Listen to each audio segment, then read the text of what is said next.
It just magically turned into a $10 bill. Yeah, it cost me that.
I heard David pulled it off last second. Yeah. Down close around the lockout. They didn't do it right away. I would have just run that lockout. They tried a couple of things, I guess, first. Yeah. Like Belichick, but just run the lockout. Right? They try to get the touchdown. Oh, no. Patsy, right? Oh, some nice catches. A couple of them. One guy had this. I can't remember if the guy jumped up, he turned around, jumped up in the air. I really sure that guy was talking. Now you see this guy had a nice turn top. Right off balance, man. Oh, no, the article said it was out.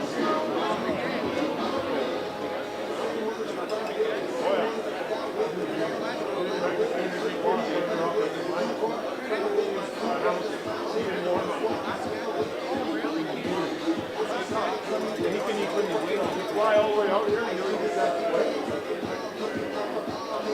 Took my kid to Ice Cream Airport and said, "Come down here." Now we're lucky I've had my legs this year. I mean, that guy, you're gonna see that dad. I didn't bring this with me.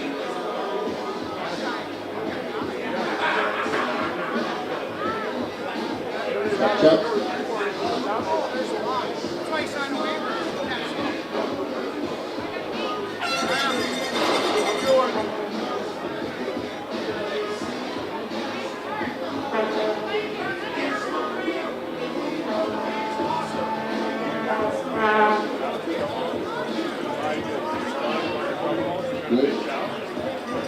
Afternoon, everybody. Welcome to McLeod Athletic Stadium and the CJFL semi-final matchup between the Hamilton Hurricanes and your Langley Rams. Introducing the officials for today's game: referee Heath, umpire Ed, headlines with Chris, line judge Brian, side judge Tyrus, back judge Ross, and field judge Nigel.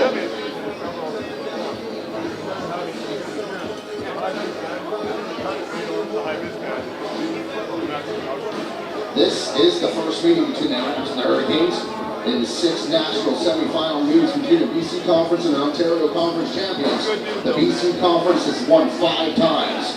The last time the Hurricanes played the game was 2010 when they traveled to Nanaimo to face the VI Raiders, falling 38-13. The Rams have never played a team from Ontario in this national semi. They last played a team from Ontario in the 1992 Canadian Bowl, falling to Ottawa. The winner advances to the 2018 Canadian Bowl in Saskatoon and will face the Hilltops on November 17th. The Hurricanes met the Hilltops in the 2011 Canadian Bowl and lost 29-1. The Rams met the Hilltops in 2012 and 14, falling 23-21 and 39-14. The Rams are the only CJFL team to capture a road playoff win this season.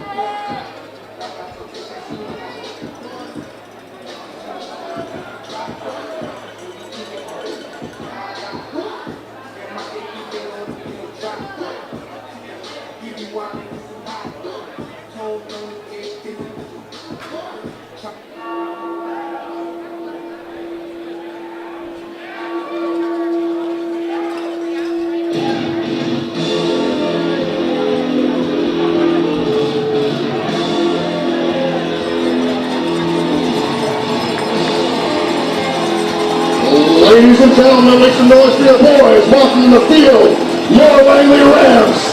roster. Number 3, Beltej Gamoya.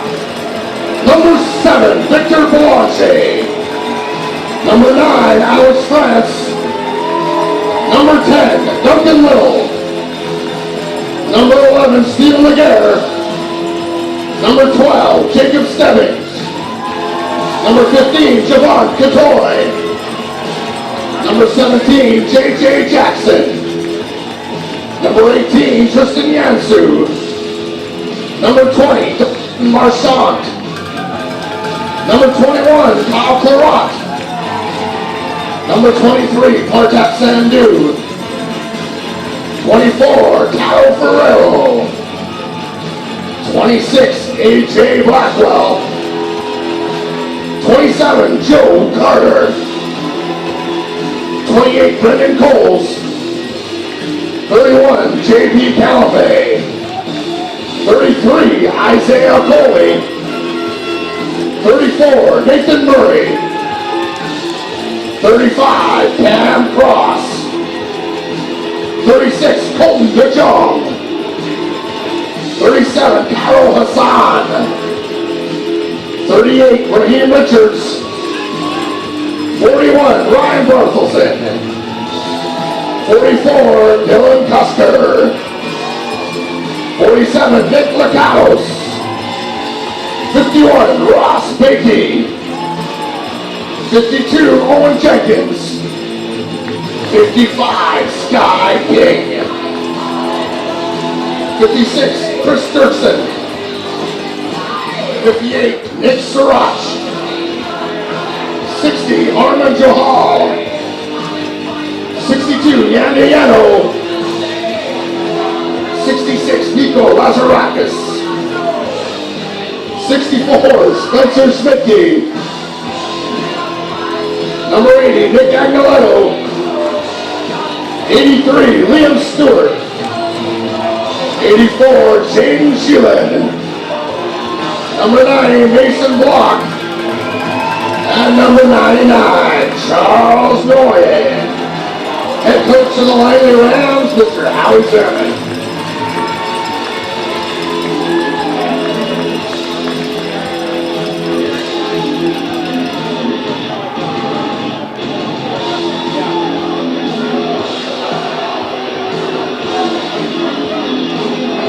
Introducing their opponents for today's matchup, making the trip from back east, the Hamilton Hurricanes.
the helmets, introducing Miss Mackenzie Duffel for the singing of our national anthem.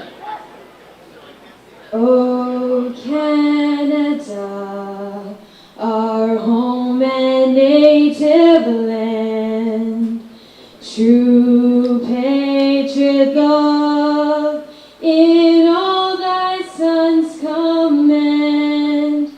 With glowing hearts we see thee rise, the true north strong and free. From far and wide, oh Canada, we stand on guard for thee. God keep our land glorious and free. Oh Canada, we stand on guard for thee. Oh Canada, we stand on guard for thee.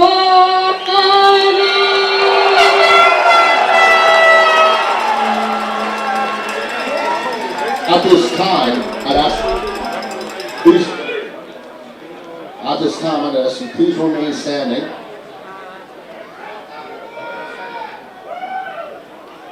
Please remain standing at this time. We have a special announcement here. On October 31st, the football world lost a very important member of its community. Mr. Don Edwards, the past president of the Ontario Football Alliance, and his 18-year-old son Spencer were killed in a collision in Hagersville.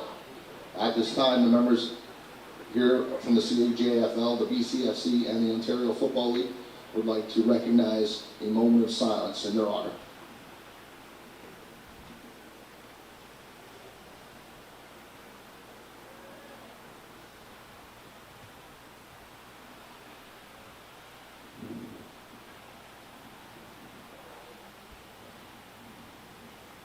Thank you. All right, football fans, welcome inside a stormy, blustery McLeod Athletic Park here as we get set for the CJFL national semi-final here between the Langley Rams and the Hamilton Hurricanes.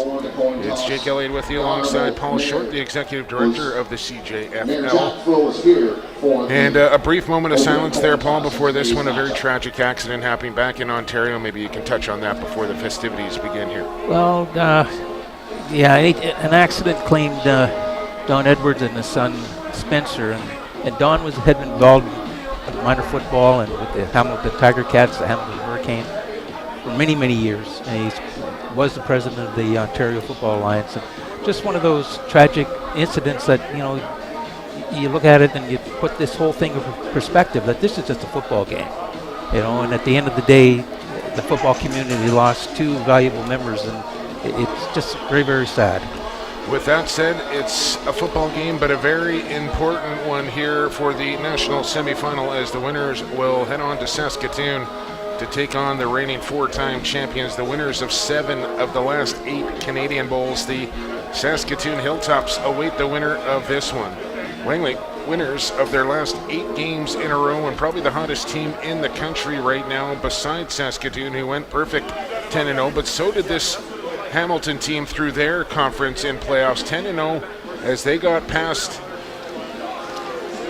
a couple of teams on their way into 28-23, the final for the Hurricanes over Windsor, and that one a 49-0 victory over the Grizzlies in the opening round of the playoffs for Hamilton. But that was probably their stiffest test a week ago against Windsor.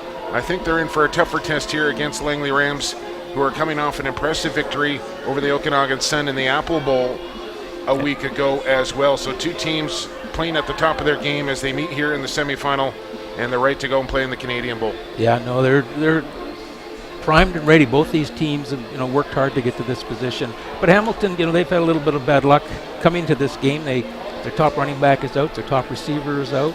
In pregame warm-up, they lost their offensive lineman who was when your number's up, you better be ready to go. Yeah, some very unfortunate happenings here for Hamilton coming into this game. One player being stuck back in Calgary with kidney stones. Their head coach, Coach Hayes, decided to stay with the young player in Calgary, so he is not here. You mentioned their best offensive lineman going down in warm-up. Looked like a serious knee injury there. They're without their starting run back, as is Langley, however, as Max Joseph unable to go, as we're set to go here in the national semifinal. Kick it off. Let's play some football. As Nick Aglianetto will take in the return at the 23-yard line. He'll work to his right, picking his way through a couple of defenders and out past the 30, still on his feet somehow as he fights his way out to the 37-yard line. Decent return there for Langley on the opening play, as out comes the offense, and the question will be who will lead the offense out onto the field, as we've seen both Duncan Little and Tristan Yansu see action here for Langley in the playoffs, but it will be number 10 at pivot here, Duncan Little, who will take to the huddle here for the Rams as they'll break it and start from the 39-yard line on the right hash mark. It's important here to get that first, all the butterflies out on these first couple plays, and then you're going to test each other to see where you're going, who's ready to play. There's Joe Carter Jr. running off left tackle for a couple as they keep it on the ground on first down. It's been Javon Katoy, the star player here for Langley throughout the playoffs. He has had a massive playoff with 11 catches for 356 yards to go along with 4 touchdowns in 2 games. And just a man-child out there, and he'll be a handful as here comes the blitz from the Hurricanes. Little will throw. Got a man open on the far side of the field. That's Stewart. He'll spin ahead for a 9-yard gain and pick up a first down for Langley. Yeah, that gets a little bit of the butterflies out. Now you got your first down, and you're feeling good about it. And a very nice pass by Duncan. Should mention Hamilton did not come out for pregame warm-ups as scheduled, and then a little jaw-jacking out at center field before the start of this one as they tried to get their team involved and came close to a bit of a Donnybrook, but teams and the officials got them separated in time.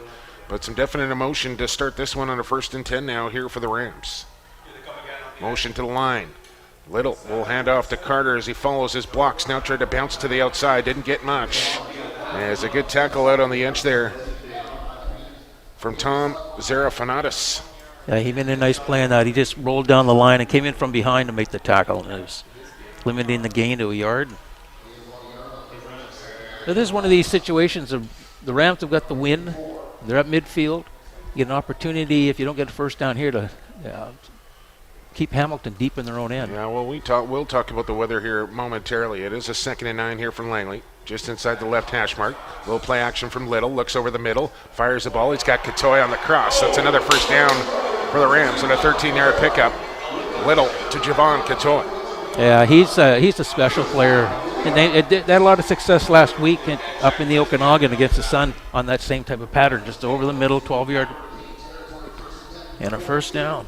Ball down to the 42-yard line here of Hamilton. And I mentioned coming into this game, a lot of rain. It's cold, it's wet, and the wind blowing from west to east across the surface here from our broadcast location towards the Rams sideline. And kicking may be an issue here today with the weather. Here's the pitch play to Carter. Running near side, turns the corner. Upfield and out of bounds around the 28-yard line, close to another first down. And Demir Brown, he kind of caught the tackle. He didn't tackle him. And Joe just ran through him. And he did pick up the first down as they'll mark him down to the 28. And a good opening drive here for Langley to start this national semifinal. Yeah, it is important. You get the first points on the board, and you're going to put Hamilton on their heels right away. And they're already, a little bit down because of the number problem and losing the top lineman before the game as well. It's been a nice mix of run and pass here for Langley, too. They got a first down at 10. Little will throw on first down. Good time in the pocket. Now he's going to scramble to his left. Wide open in the middle of the field is Liam Stewart, who got tripped up by the turf monster and went down. There was nobody around him, as I think Stewart was expecting contact to come and kind of braced himself, and then there was nobody there to hit him, and he kind of fell down. Yeah, I think when he turned around and saw there was nobody really that close to him, and just try to gather your feet underneath you, and he just lost his footing. My goodness. First down. I'm not sure how you get that wide open in the middle of the field. That's a little alarming there for the Hurricanes, but it does get a fresh set of downs here for Langley. They can pick up another first down without getting into the end zone. Little will throw again on first down. Looks for Katoy on the button hook. Touchdown ring. Ramps on the board first here. Javon Katoy with another touchdown. Yeah, just a stop route right over the goal line, a little 12-yard pass, and First points on the football board. An impressive opening drive here from the Langley Rams. Results in a touchdown pass to Javon Katoy as out comes Jaden Sheelan, and Sheelan a big story throughout the playoffs. The departure of Matthias Bueno here from Langley, about 4 or 5 games to go in the season, was probably the best place kicker in the BCFC. Returned home as Sheelan steps up into the kicking duties. What's he done since then in the playoffs? Only go 9 for 9 and 6 for 6, and converts make it 7 for 7 now. Nice little luxury to have for Langley to have a kicker like that step in. Absolutely. For another guy. Well, he was the difference last week up in the Okanagan against the Player Sun. of the game. Yeah, he did, and kicked 6 field goals, which is a new BCFC record for field goals in a Cullen Cup championship game. So he's earned his spot, if you will.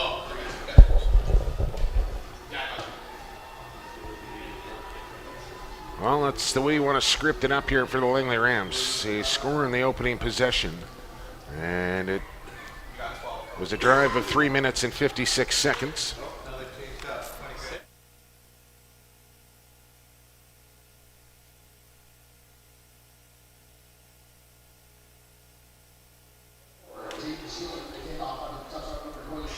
And now it's important for Hamilton to try to match that type of drive that the Rams had. A little squib kick down the field. Running onto it is Ellis.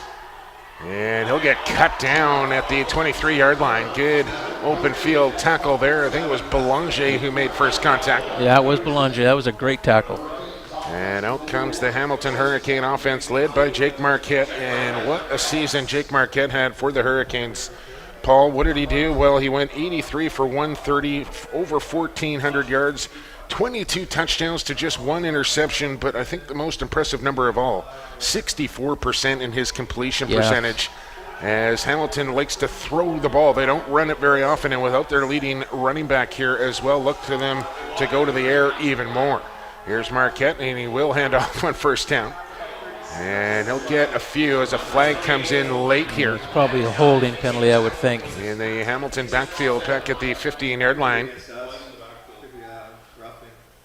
Oh, call a face mask against the Rams.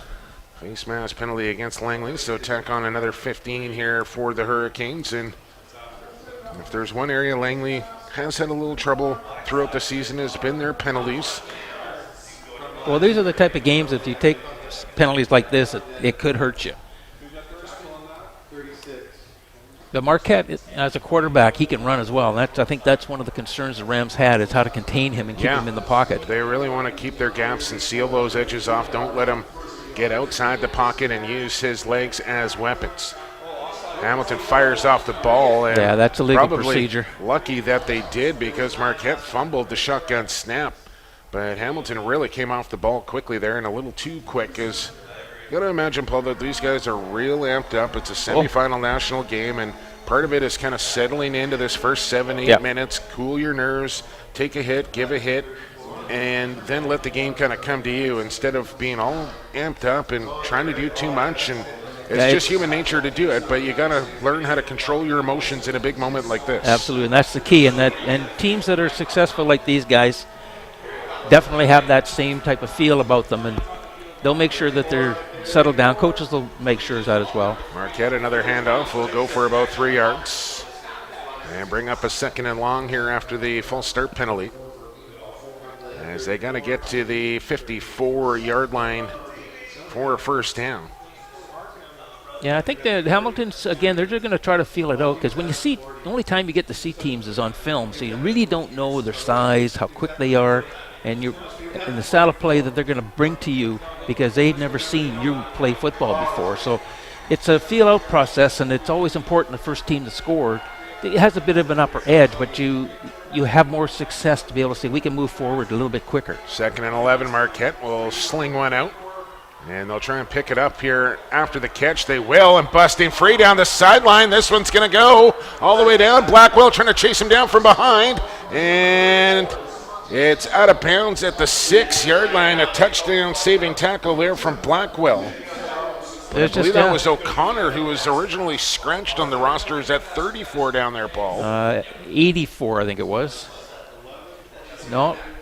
Or is it 34? I think it was Stanley 34 as the jersey's a little bunched up and you can't quite make out the numbers cleanly here from our location, but nice little play there from the Hurricanes to get a huge chunk of yards, close to 75, 80 yards there down the near sideline. Yeah, that was a good play. It was just a little swing pass and they broke tackles. And a penalty at the end of that game, or a play as well, as I think it was a horse collar tackle from the way at the end. So give him half the distance to the goal line now. And the Hurricanes in business after a big play there from Javante Stanley. Well, you start to feel good now. You've broken out. You've had a couple penalties against you. Now you get the ball first and goal. Jumbo package down on the 1 yard line, and they'll sneak it with Marquette. Flag comes in on this near sideline. Hamilton think they're into the end zone. They very well may be, but let's check the penalty flag now. Yeah, it's probably offside against the Rams. Sometimes you try to get that edge to get as close as you can. Oh. No flag on the play, and the touchdown will count for the Hurricanes as they answer right back here on the Rams. It's 7-6 now. Well, the Hurricanes have to feel good about that. Again, they drove the field and one big long play, but again, if they get the butterflies out, you can say, okay, now we can play, and everybody will settle in, and the game will start to get a rhythm to it. And a game like this, with the weather like this as well, can really help a team that's the underdog coming in, as you'd have to say. A lot of people heavily favoring the Langley Rams coming into this game, but weather can be the great equalizer. Absolutely. And when it comes to turnovers, can wreak havoc here as they do punch through the extra point. It's now 7-7. And both teams have been good in the turnover ratio throughout the playoffs. Hamilton a +6, Langley a +5 in that department. Yeah, and turnovers will always help determine a football game as well. Absolutely. And the reason that these two teams are in this is because of they don't turn the ball over that much. And you just you get to a point where you feel good about yourself, and so as the players are developing, you're not going to have those turnovers because guys take pride in not turning the ball over. That's especially Marquette throwing one pass interception all year. That's huge. That's crazy to think about that. He's got 22 touchdowns and just one interception. That's taking care of the football. And, absolutely. It's going to be tough for Langley to get those turnovers when you got a quarterback that's as accurate and as safe with the football as Marquette is. Here's Rakeel with the short, high kick. And I'm not sure if it went 10 yards or not.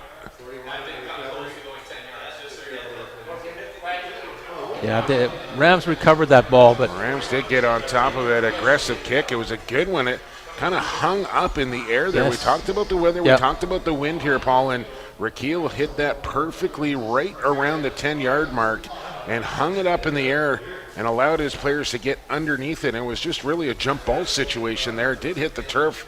Langley was able to get down on top of it right at the midfield stripe at the 55. Yeah, the wind definitely held that ball up because they were able to get on it pretty quick.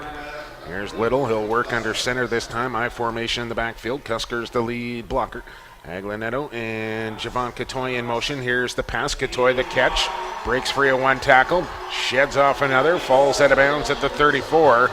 And I'm just not sure the Hurricanes have. Well, I'm not sure there's any player in junior football that can handle Javon Catoy one-on-one. I agree. He's, like you say, he's a man-child, but he's just so smooth, so calm about how he plays the game, and he understands it so well. That's the big part. Ball down to the 35-yard line. 1st and 10 here for Langley with the clock running. 8:45 to go in this first quarter of the national semifinal. We're tied up at 7. Thanks for joining us here on. I don't know, usually I'm on BCFC TV, and I suppose we are here today, but I'm not sure where else we're broadcasting. Here's Carter. I'm sure there are a lot of people in Hamilton watching. You betcha, and shout out to the Hammer and everybody across the country. I'm sure the Hilltops are tuned in to watch their next opponent as well. And their head coach is actually at the game today. Okay, and if anyone wants to be interactive during the broadcast here, we fully encourage that. Get your pencils ready. If you want to send a tweet to my way and be interactive during the broadcast, you can do so at PXP, the number 4 sports. PXP for sports is where you can find me. Little under center once again. And Hamilton across the line. Now it's a question of who moved first here. Yeah, this will be. It's hard to tell. We're far enough away where you can't see if somebody moved, but obviously Hamilton jumps. So Well, Little has had an excellent hard count all season, has drawn a number of offside penalties on the opponent. And there's another one there, this time on the Hurricanes, as they'll move that ball up 5 yards. And it turns into a 2nd and a long 3 now instead of 8 here for Langley. Much more manageable, and the playbook gets an extra few pages to open up here for Howie Zaron. absolutely, and then you're also in a position where you're controlling the football now again, and clock's in your favor, wins in your favor, and you're sitting on their 28-yard line. Here's Little under center. Offset eye in the backfield this time. See if they want to run right. They do with Carter. Not sure he got enough for a first down. They'll be a couple of yards short here. And first decision of the game here for the head coach of Langley, Howie Zaron, who took over from Matt Snoop Blanker halfway through the season. Yeah, it looks like they'll keep the offense out on the it. field here with the big leg of Jalen Sheelan. But the wind gusting here at McLeod Athletic Park, they'll keep the offense out and go for it. Bit of a statement here on 3rd down for Langley. They got 3 yards to go. Just inside the left hash mark, Little barks out the signals. Here comes the motion. Here's the snap. He'll throw for it. Over the middle, Katoy couldn't hang on to it. It falls incomplete. And the Hurricanes defense will do the job and get off the field. Yeah, that was number 27, I think.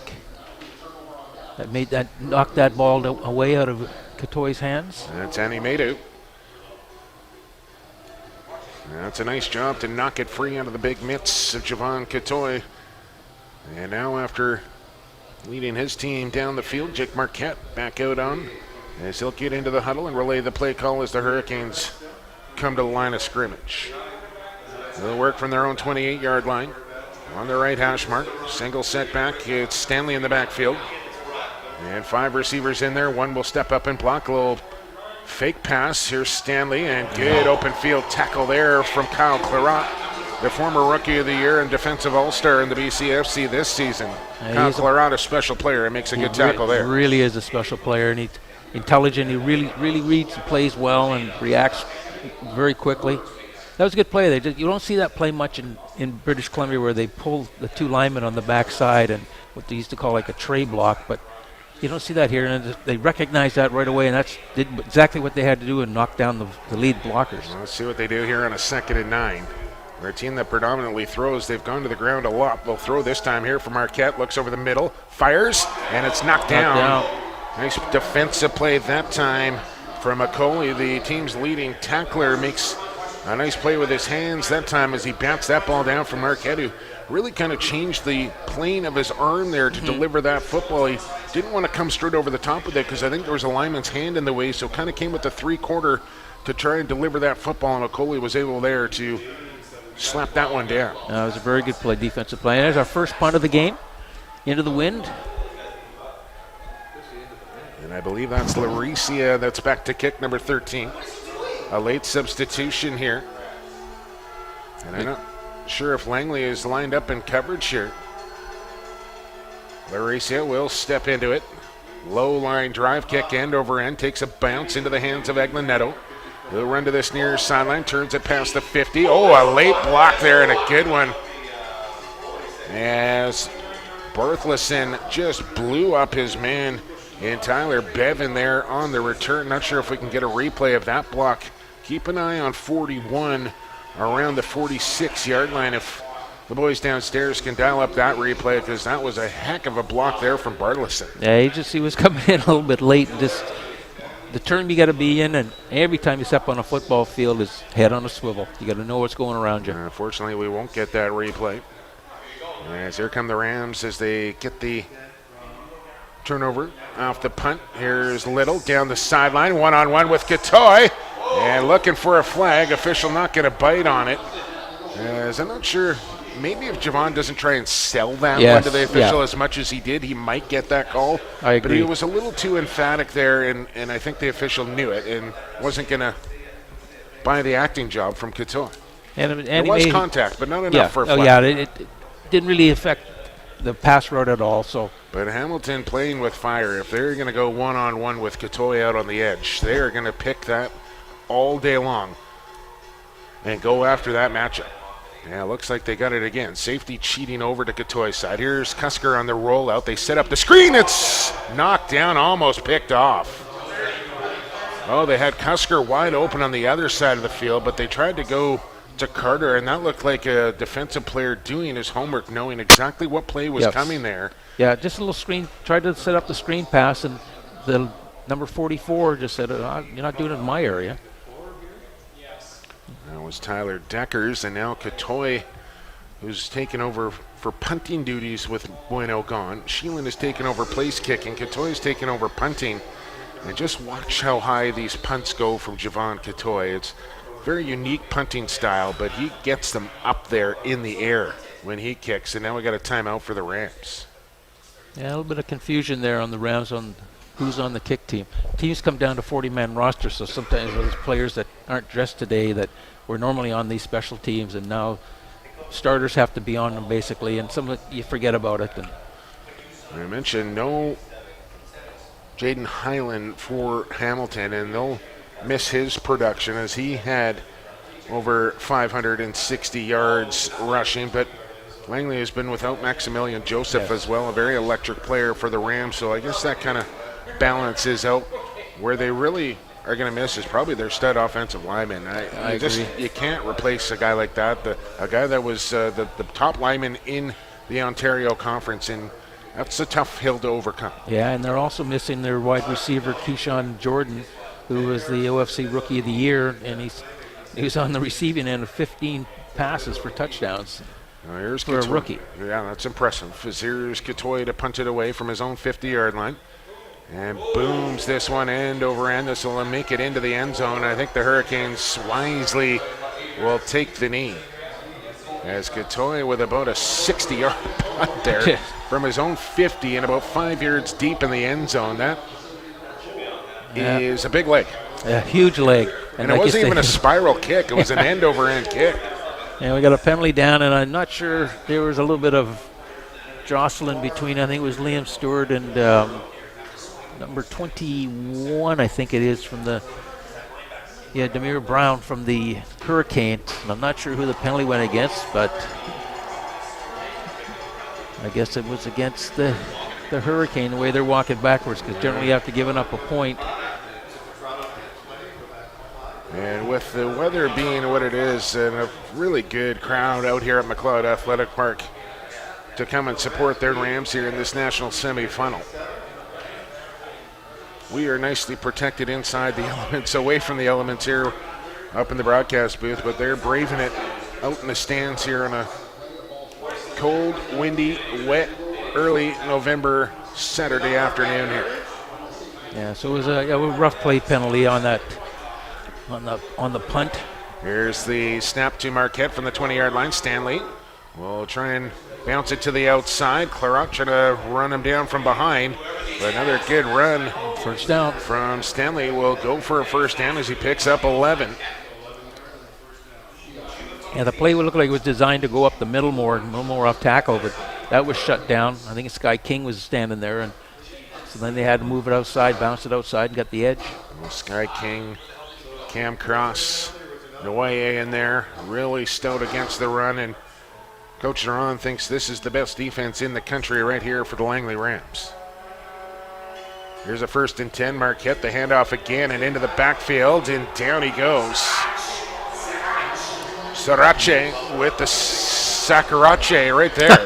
That was a good play. Now he just stuck with it. He came in from behind. It's all about quickness. So if you can get across the line of scrimmage before your guy can set, as you see the ball move, you can do a lot of damage from being in the backfield. I think he just got the swim move off on his man and was into the backfield pretty much unblocked. And nowhere for Stanley to go on that running play. Brings up a 2nd and 11 now. It's a big play here. For an early in this game, it's a really big play for the Rams. Austin Wagner split wide to this side. Marquette now wants to scramble, and he's going to go down. And I think Noe first in there. As Marquette looked to pass, nothing was there, then looked to run, and got gobbled up by that Rams interior. Yeah, there was just, no, he right away, as soon as he got the ball, he knew he was in trouble. then try to throw it away. Excuse me. Just make sure you just hold on to the football and you live another down and just punt the ball away.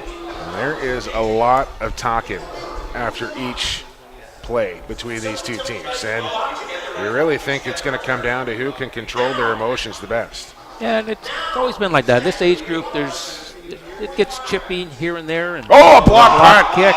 Look out. This is a live football. And Langley will make the tackle out at the 27-yard line. Trying to see who got through for the block. I think it was 37, Cairo Hassan making contact, as Laricia just couldn't get it away in time. Yeah, on the replay, both guys, there was 2 Rams in there that could have made the block. I'm not sure who did get it. Well, that's a huge break for the Rams. The Rams take over after the block punt here from the 32-yard line, and in business in this 7-7 game. 2:50 to go in this first quarter. Clock is moving. Oh, Duncan Little out of the shotgun. He'll throw on first down. Looks for a swing pass. Got a man open. Nice little juke. Lowers the pads and dives ahead for a 7-yard gain. Jacob Stebbings, who hasn't seen a lot of time here for Langley, makes a play there in the semifinal. Yeah, it's just a little pitch and catch. Just run the ball, go to the open area, and catch it and run. Anytime you make the defense move their feet, you're going to gain some yardage.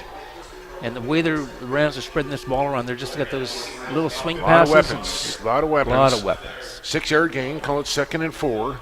Little will go back up under center this time with an offset eye. Carter is the up man here, is usually the deep back. He'll step up in protection. Here's Stebbings on the pitch. He'll slice through the line. And let's check the spot. He's going to be a couple of yards short. A pretty good tackle made by the Hurricanes defensive end there. The big man, I think it was Sewell that got through. Yeah, Hoffner was there too. Tall, short. 6'3", 385 for Sewell. That's a big man. That's a real big man. That is a piece of humanity right there. 6'3", 385. And now Sheelan will come out for a field goal attempt here, as they will not gamble on 3rd down. They were 0 for 1 on their first attempt. Sheelan from the 26, low kick, and bangs it through as the perfection continues for Jalen Sheelan. That was a good kick. And again, you want to end those drives with some points. You want to be able to do some stuff to say, okay, every time we get the football, we're going to either pin them deep or we want to score. Well, especially points off of turnovers Absolutely. as well. Always a little more impactful, right? When you turn that ball over and then you get points scored against you, it can kind of be a double dagger, as we see the offensive lineman that went down in warm-up, and Kyle Martin's out on the sideline now with a heavily wrapped knee on crutches here. And you know how devastating it must be for him, and to the young man back in Calgary, who's listening and probably watching this game along with his head coach. The devastation there just must be overwhelming. Yeah. Speedy recovery for you, and everybody here is really, sorry that things played out that way. I hope you feel better, and hope you enjoy the game today. Yeah, absolutely. And Colin, everybody's thinking about you, that's for sure. Absolutely. So 1st and 10 now for Jake Marquette, as he'll hand it off again to Stanley, who's got a lot of touches here early. A nice little move in the backfield will pick up close to 4. Yeah, that's a good little run. Just, find the area, make a move left or right. And again, you put people out of position, and you do what you got to do. Get your 2nd down now, and you're going to have an opportunity to go to the playbook to say we can run or pass in this situation. Well, I imagine this is part of the game plan here for Hamilton, who I mentioned predominantly just throws the ball, throw the ball. But Langley probably expecting that, and now they're loading up on the run here, and they've had some good success with it. Yeah, and I think as well, when you look at film, you see some things that go, okay, that's a little bit different. 2nd and 6. Trap play, and that will go nowhere. Cammy Cross into the backfield. And is it Clairot in there as well? Yeah, Clairot. Yeah, Blackwell was in the backfield and made the play to begin with and slowed him down, and the troops came and helped out. Well, Kyle Clairot with a couple of plays defensively here so far for Langley will force another punting situation here for the Hurricanes. As they're down, I forgot about the single point. It's 11-7 here, Langley, not 10-7, as late stages here of quarter number 1, 24 seconds to go in it. And the Hurricanes will have to kick away here once again, as Laricia stands back at his 18-yard line. Hamilton call a timeout. Again, they're shy a guy. So timeout Hurricanes as they want to talk it over. Their last punt attempt was blocked.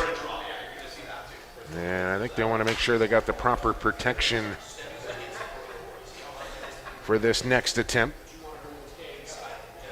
Yeah, this is one of those ones where the field's going to flip in 17 seconds, so the Browns will find themselves going into the wind. And yeah, the wind's kind of swirling right now. It's been moving from west to east predominantly, but now it looks like it's changed from south to north here, and just kind of gives you an idea on how nasty of a day it really is here in Langley. And usually the Rams are so blessed every time there's a football game here at McLeod. It's a beautiful day, but another block kick.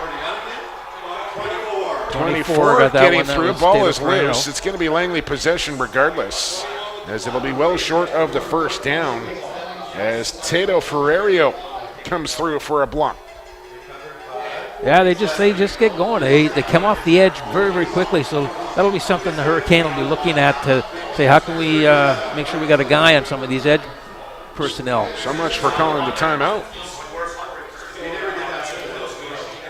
Yeah, so yards not gained, a block punt. You got 7 seconds left in the first quarter to use what wind there is. And back-to-back blocks here for Langley on special teams. And we talked a lot about offense. We talked a lot about defense, Paul Short. And one thing we haven't really talked about that much, besides Jaden Sheelan, is special teams. Absolutely. And I mean, that can always play a big factor in a game on whether you win or lose it. And it may not be interceptions, but it's still turnovers here for Langley. Little on the scramble. Tried to hit Cusker on the right flat. Got hit hard after delivering that football. Yeah, Tyler Deckers. That'll do it for quarter number one. As the teams will flip around, it'll be a 2nd and 10 here for Langley. But yeah, you know you're probably not going to get interceptions against Jacob Marquette, so you got to rely on fumbles, turnovers on downs, and maybe a couple of special teams plays like block punts. And Absolutely. Langley already with a few turnovers in this game. Yeah, because special teams are third of the game, they say, but really when you get into this late in the year playing for all the marbles, special teams are huge. You know, you're playing field position throughout the whole game, and if you can get, like the Rams have had 2 block kicks today, and they haven't turned this one into points, but the last one they turned into 3 points. So it's one of those things you got to look at. You go, oh man, just take advantage of them. This is Jake Elliott alongside Paul Short, the executive director of the CJFL. This is the Canadian National semifinal here of Junior A football. Langley Rams and Hamilton Hurricanes. The winner goes on to play the Saskatoon Hilltops in the Canadian Bowl on November the 17th from Saskatoon. 2nd and 10 here for the Rams from the 35-yard line. Little will hand off to Carter. He's got a big hole to run through. First down and more for Joe Carter Jr. All the way down to the 17-yard line or so for Langley.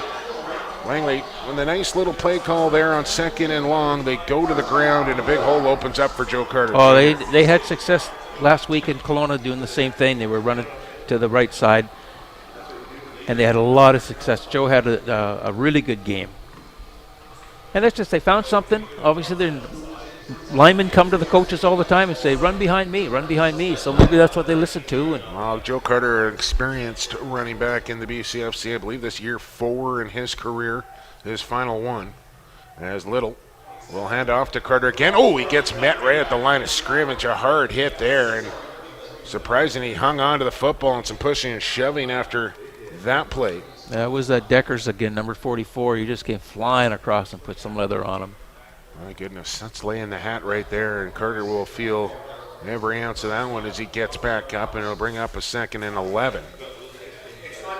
As he came right down the line and delivered the shot there, and that interior pretty big. They're a very big team. For Hamilton, right along that 4-man front. I think the Browns will be a little conservative here. They want to come away with some points. They don't want to turn the ball over. Coutoy in motion. Little to throw. Looks for Liam Stewart. That's a catchable football right through his mitts, and had to go up for it, Paul, and maybe heard the footsteps coming. Little alligator arms there for Liam Stewart. As it falls incomplete, and out comes the field goal team here because, I mean, Little had to put some zip on that football to get it into where he wanted to, but that's the ball that his receiver needs to catch. Absolutely. And those are ones that Liam catches all year.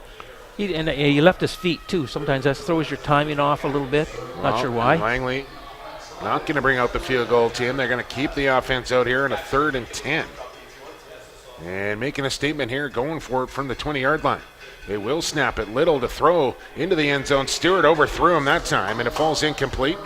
And now that a win might have had 4-point something. lead here, Yeah. that's a bit of a head scratcher to me. Why you wouldn't bring out the field goal team when you have a kicker like Jaden Sheelan. Absolutely. Put some points on the board there, but I get it. You want to try and step on their throat here a little bit if you're Langley, but you come away empty on that one, and now Hamilton's starting to feel pretty good about themselves after getting a stop on defense and only down 4 points here. Yeah, and I think Howie might have looked at it to say that field goal into this win might not go, so let's just make sure that we get the entire play there. Hamilton's going to start a little bit deeper in their end, and we'll put our defense out and see if we can stop them.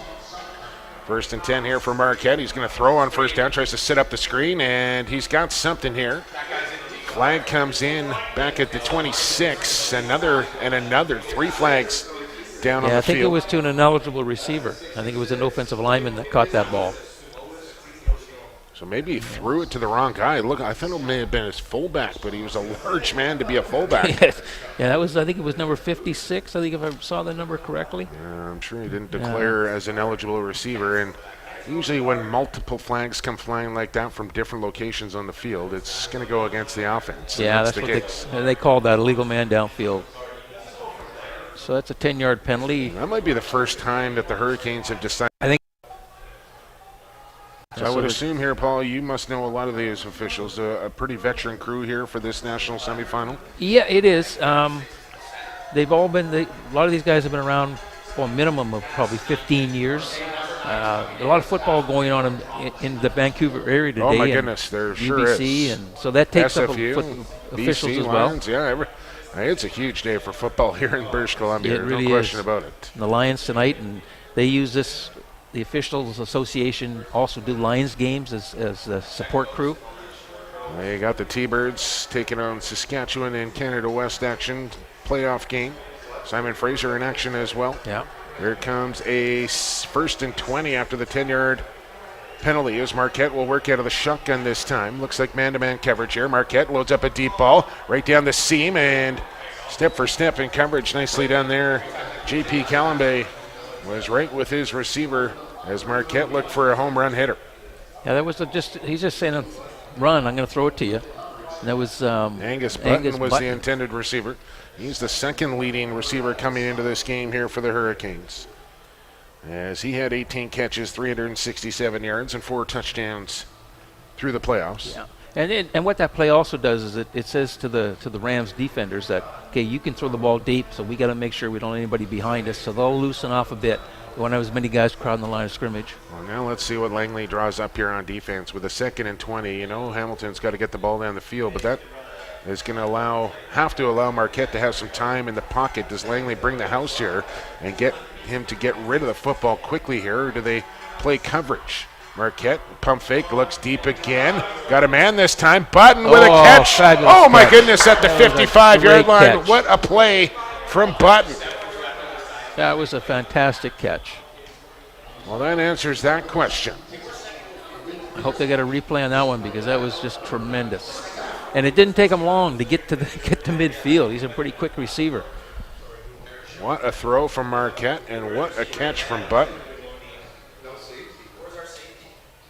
As I'm not exactly sure what's going on with their replays here so far. Trying to get that rectified for you here momentarily.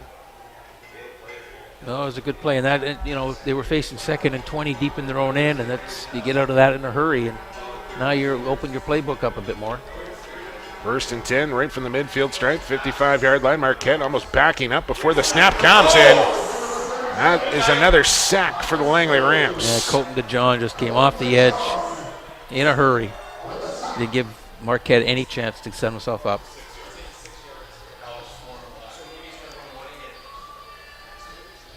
Yeah, Rams brought pressure from both sides. There's just no time for Marquette to get rid of the football. So here's a big down here, 2nd down, and it looks like about 16. Steve Appleyard checking into the game here for the Hurricanes. You wonder if they'll target him on this second and long. They got to get to the Rams 45 for a first down. Ball is on the 49 of Hamilton. Here's Marquette to throw. Here comes pressure again. He's wrapped up from behind. Can't get rid of the football. It's another sack for the Rams. Yeah, they blew that dead. He got out of it, but they whistled him dead. It's before the momentum was stopped. I don't think Hauseron was going to let Marquette have time in the pocket and throw it deep again there on a second and long, and brought one extra body than there were blockers there for the Hurricanes, and Langley got home. Yeah, they just overwhelmed it, and blow the whistle, and you live to punt. That's what it's about. The game of football, there's lots of little curves and twists to it.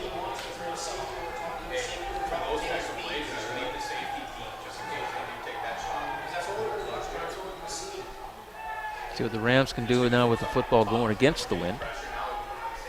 Here comes a punt, low snap to Lauricia, picks it off the deck, gets a weak kick away, takes a bounce through the legs of J.J. Jackson, who picks it up, slips down, and that'll do it. As Jackson a little out of sorts on that return, had the ball get through his legs and then slipped on the turf. And the ball could be doing some funny things out there with that wind, and you can never get set up, so you do let it hit the ground sometimes, and sometimes it'll bounce back at you, sometimes it bounces away, and he was lucky to be able to maintain that.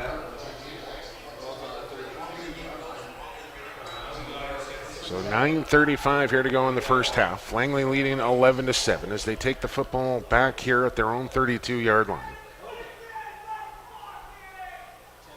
As they'll work from the right hash mark here. Little will be under center with two in the backfield. Stebbings is the deep man. Here's Gatoy in the slot to the line. Little, the fake handoff, rolls out near side. Got a man open, and Belanger goes down to make the catch after about a 9-yard gain. Yeah, nice safe play with a little bit of play action in the misdirection. And Belanger just came back to the ball, and this little 12-yard route comes back, catches it for a 9-yard gain. And Zach Sewell and Sandor Maud really wreaking havoc on the inside here for the Hurricanes. The two big bodies on this left side. Yeah, they are big men. And Langley's offensive line really has their hands full as Little runs left away from them.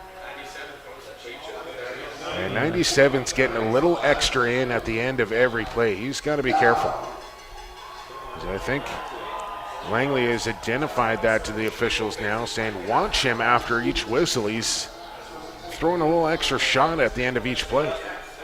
Yeah, he's fired up. So it is a 1st and 10 after the QB sneak here for Little.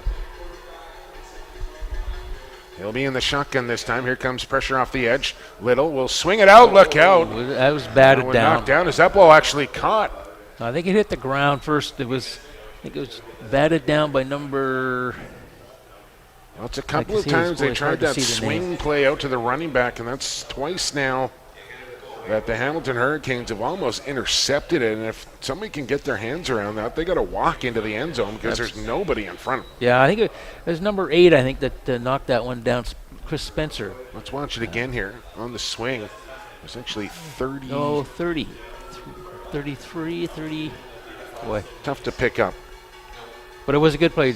Great defensive play. It's 2nd and 10 now. Here's Little on the draw here to Carter. He'll be tackled from behind by 35 there. And Brooke Johnson.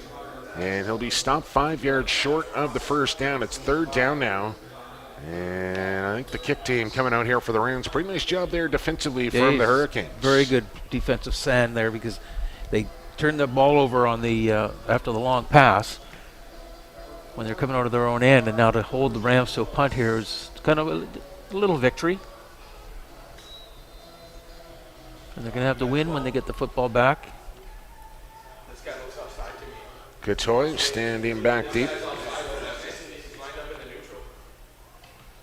Yeah, there we go. Here comes flags flying. Gatoy gets into one again. Angle at far sideline. Bounces down at the 32. And Gatoy got down the field and pounced on the football. So the penalty down, the first penalty is going to be offside against Hamilton, which would have given the Rams the first down. Javon Catoy is eligible to get downfield and recover that punt, and that's exactly what he did.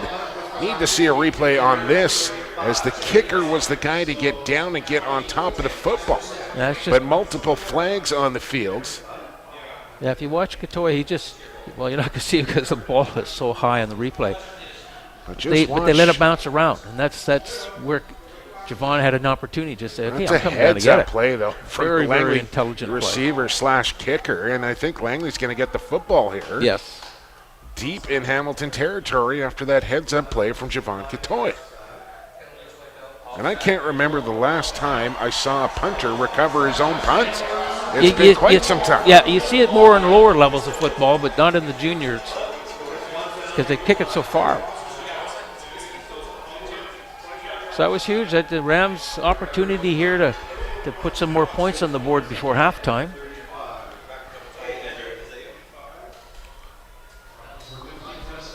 So Little will take the ball at the 35-yard line now. And it's a pitch play here to Stebbings. He's got good blocking. Stebbings cutting through. A flag comes in as Stebbings cuts it back one more time. Slipped down.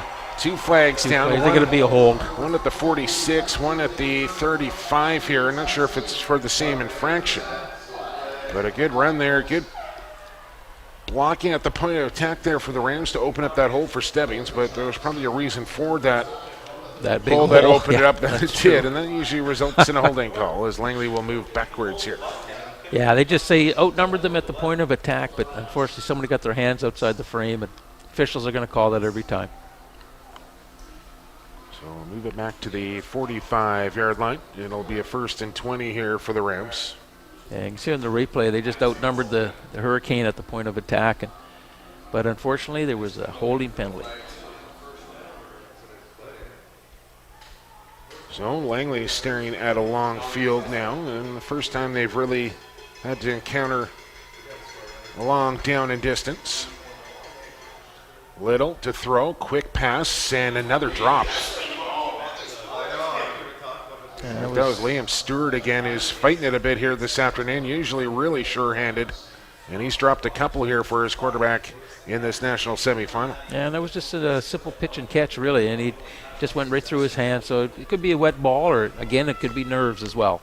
Probably a little bit of both. It looks like the rain has actually held up a little bit here in this second quarter. It's still wet out there, and officials will be doing a good job wiping off that ball each and every snap.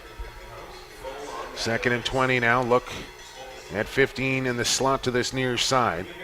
Little will hand off to Carter instead, and he'll be swallowed up quickly, as there was just nothing there. Yeah, number 62, that's Brady Cronin, just jumped inside there and swallowed him up. 6 feet, 300. And they have some girth on the inside. You look up and down their line here, 300, 360, 275, 325, 385. The big boys, teams from the Ontario Conference, they always have really big offensive linemen. They know how to eat. Yeah, that's true. That's true. So Catoy standing at his own 50 to kick here. Now what do we got? I think Hamilton's called timeout as they didn't like their lineup. I think a man missed his assignment on the kick return and didn't have enough players on the field. Yeah, it looks like that, yeah. Number 7. That will drive your coach bonkers there as Will Owery late to get on the field for his assignment. Yeah, and I'm sure the Rams saw that too. They might have tried to take advantage of his absence on that outside corner position.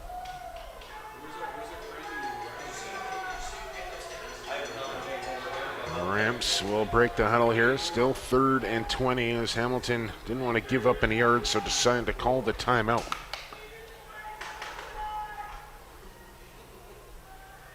No, after the Catoy recovering his own punt, the Hurricanes survived that. Well, they'll be aware of that again here, and I'm sure they won't let it happen again in this game as Catoy bangs one. And this will bounce down. I think this will be a Langley penalty here. Langley thinks they've recovered the football, but I think it hit a Ram before it hit a Hurricane there, and it'll be Hamilton ball. Yeah, and it was And they'll definitely get there within the 5-yard restraining zone as well. Yeah, they'll get an extra 5 yards at the end of this play. And I think if you're the Hamilton Hurricanes right now, Paul Short, you got to be pretty happy about where you're at. Just down 4, you got the football, 5:44 to go in this first half. And, for a team that's come in here pretty heavily as an underdog, they've done well. And they're right in this football game here. And I think the weather has had a lot to do with it. Yeah, and I think their play, too. Let's not kid absolutely. ourselves. You got to give them some credit here. They've played well. They have played well, and I think they had to make a lot of adjustments because they don't have a few of their starters, and with the adversity they've gone through with Colin in Calgary with the head coach, and then Kyle going down before the match. You kind of dig a little bit deeper, and they haven't. The best part for the Hurricanes is they haven't let the Rams do too much damage. Yeah. They've kept it in check, even though they haven't moved the ball as much as the Rams. The 2 block punts. They've had the punt recovery there from Katoy, a turnover on downs. Yes, but it hasn't resulted in a whole lot of points here for Langley. They've controlled the field position game, I would say, have the Langley Rams, but they haven't really necessarily converted all those turnovers into points. That's true. So I think they'll still 5 minutes to go in the first half, but if this score stays this close, they're going to go in feeling really good about themselves, and you really don't know what comes out in the second half. All about adjustments at halftime for sure. 2nd and 7 here for Marquette with 1 in the backfield. He'll throw for it on second down. Pump fake, looks downfield, nobody open. Now he's got to tuck it away and run, stepping up and tackling to bring up 3rd down. Nicely done there from Anthony Blackwell, one of the Langley defensive stars. And that defensive back, and Blackwell makes a play on Marquette and forces the punt team back out onto the field here for the Hurricanes. Yeah, Blackwell, he's a player. He can make so many good things happen on the football field. And all Jake did there, he pulled it down because there's good coverage downfield, and let's go get where we can go. That's why he's only got 1 interception all season long, because he didn't try and force anything downfield. It wasn't there, and lived to play another down there and just eat the football, punt it away, and don't turn it over. Yeah, and your defense is playing pretty good right now, so put it back in their hands. So Mauricio stands back at his 31. Bit of a slow snap there. Gets the kickoff. Decent one. J.J. Jackson will take it in at the 32. Makes one man miss. Adlaneto trying to get out there for a lead block. J.J. Jackson far sideline and chucked down at the 46-yard line as he went from one sideline all the way across the field to the other in Langley with pretty decent field position here to start this drive from their own 47. Yeah, they tried to get the edge there. JJ once you hit the corner, then you can make some good things happen. Then number 50 there, chasing him down, is the outstanding defensive player in the Ontario Conference, Zach Hoffner, and he's got some speed to him. Let's see who made the tackle. It's tough with these shoulder pads and these jerseys, the way they line up. The numbers bunch up on them, especially on the front side. It's tough to pick up numbers across the field from time to time.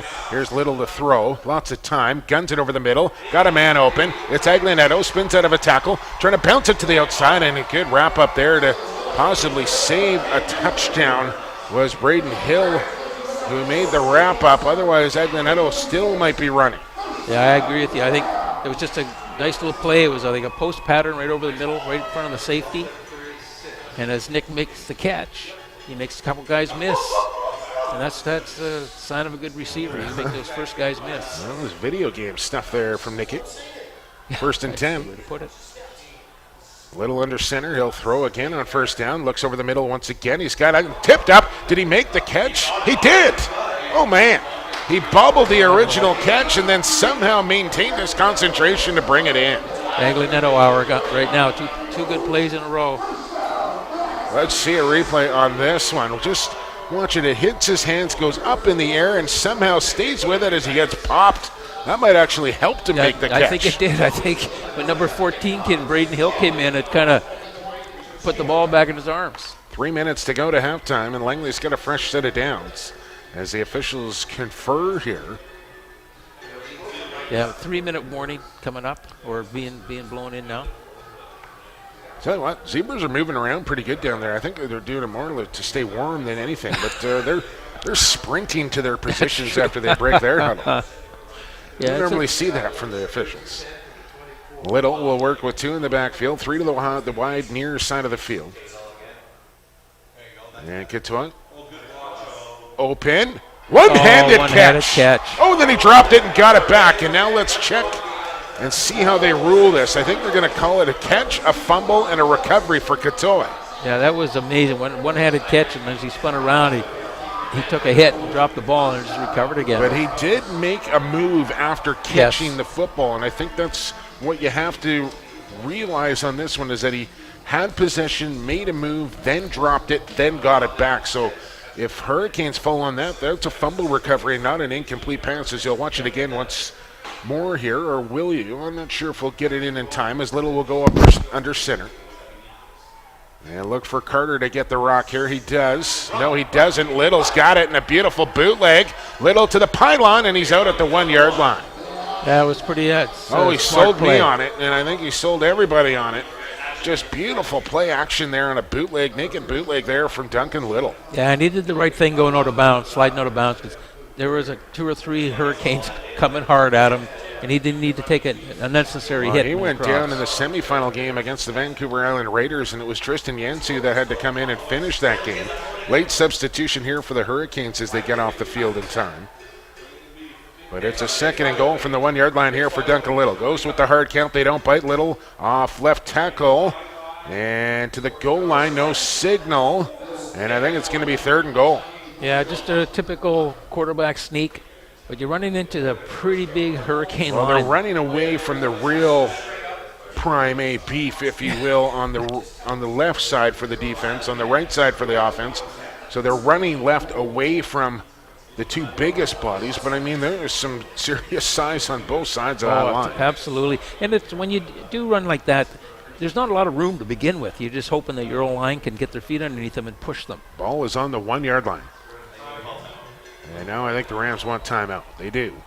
And they'll take it with 2:05 to go here to halftime in this Canadian National semifinal game. The winner will take on the Saskatoon Hilltops, and what a chore it will be for either one of these teams that win this game here, Paul, to go to Saskatoon and take on the Hilltops, who have won 4 Canadian Bowls in a row. They've won 7 of the last 8. And, really the model of what Canadian junior football is all about for the Saskatoon Hilltops. Yeah, I wanted to ask you, I've been to Saskatoon. There's not a lot of hills in Saskatoon. How do they come up with the name Hilltops in Saskatoon? Good question. I'm not sure. That's something it's we'll pretty flat. I mean, it's a flat place. I've been there. Yeah. Anyways. They are, like you say, they're the model team in the Canadian Junior Football League, and everybody, you want to beat them, but you also have to admire what they do within the community and the fundraising and the alumni.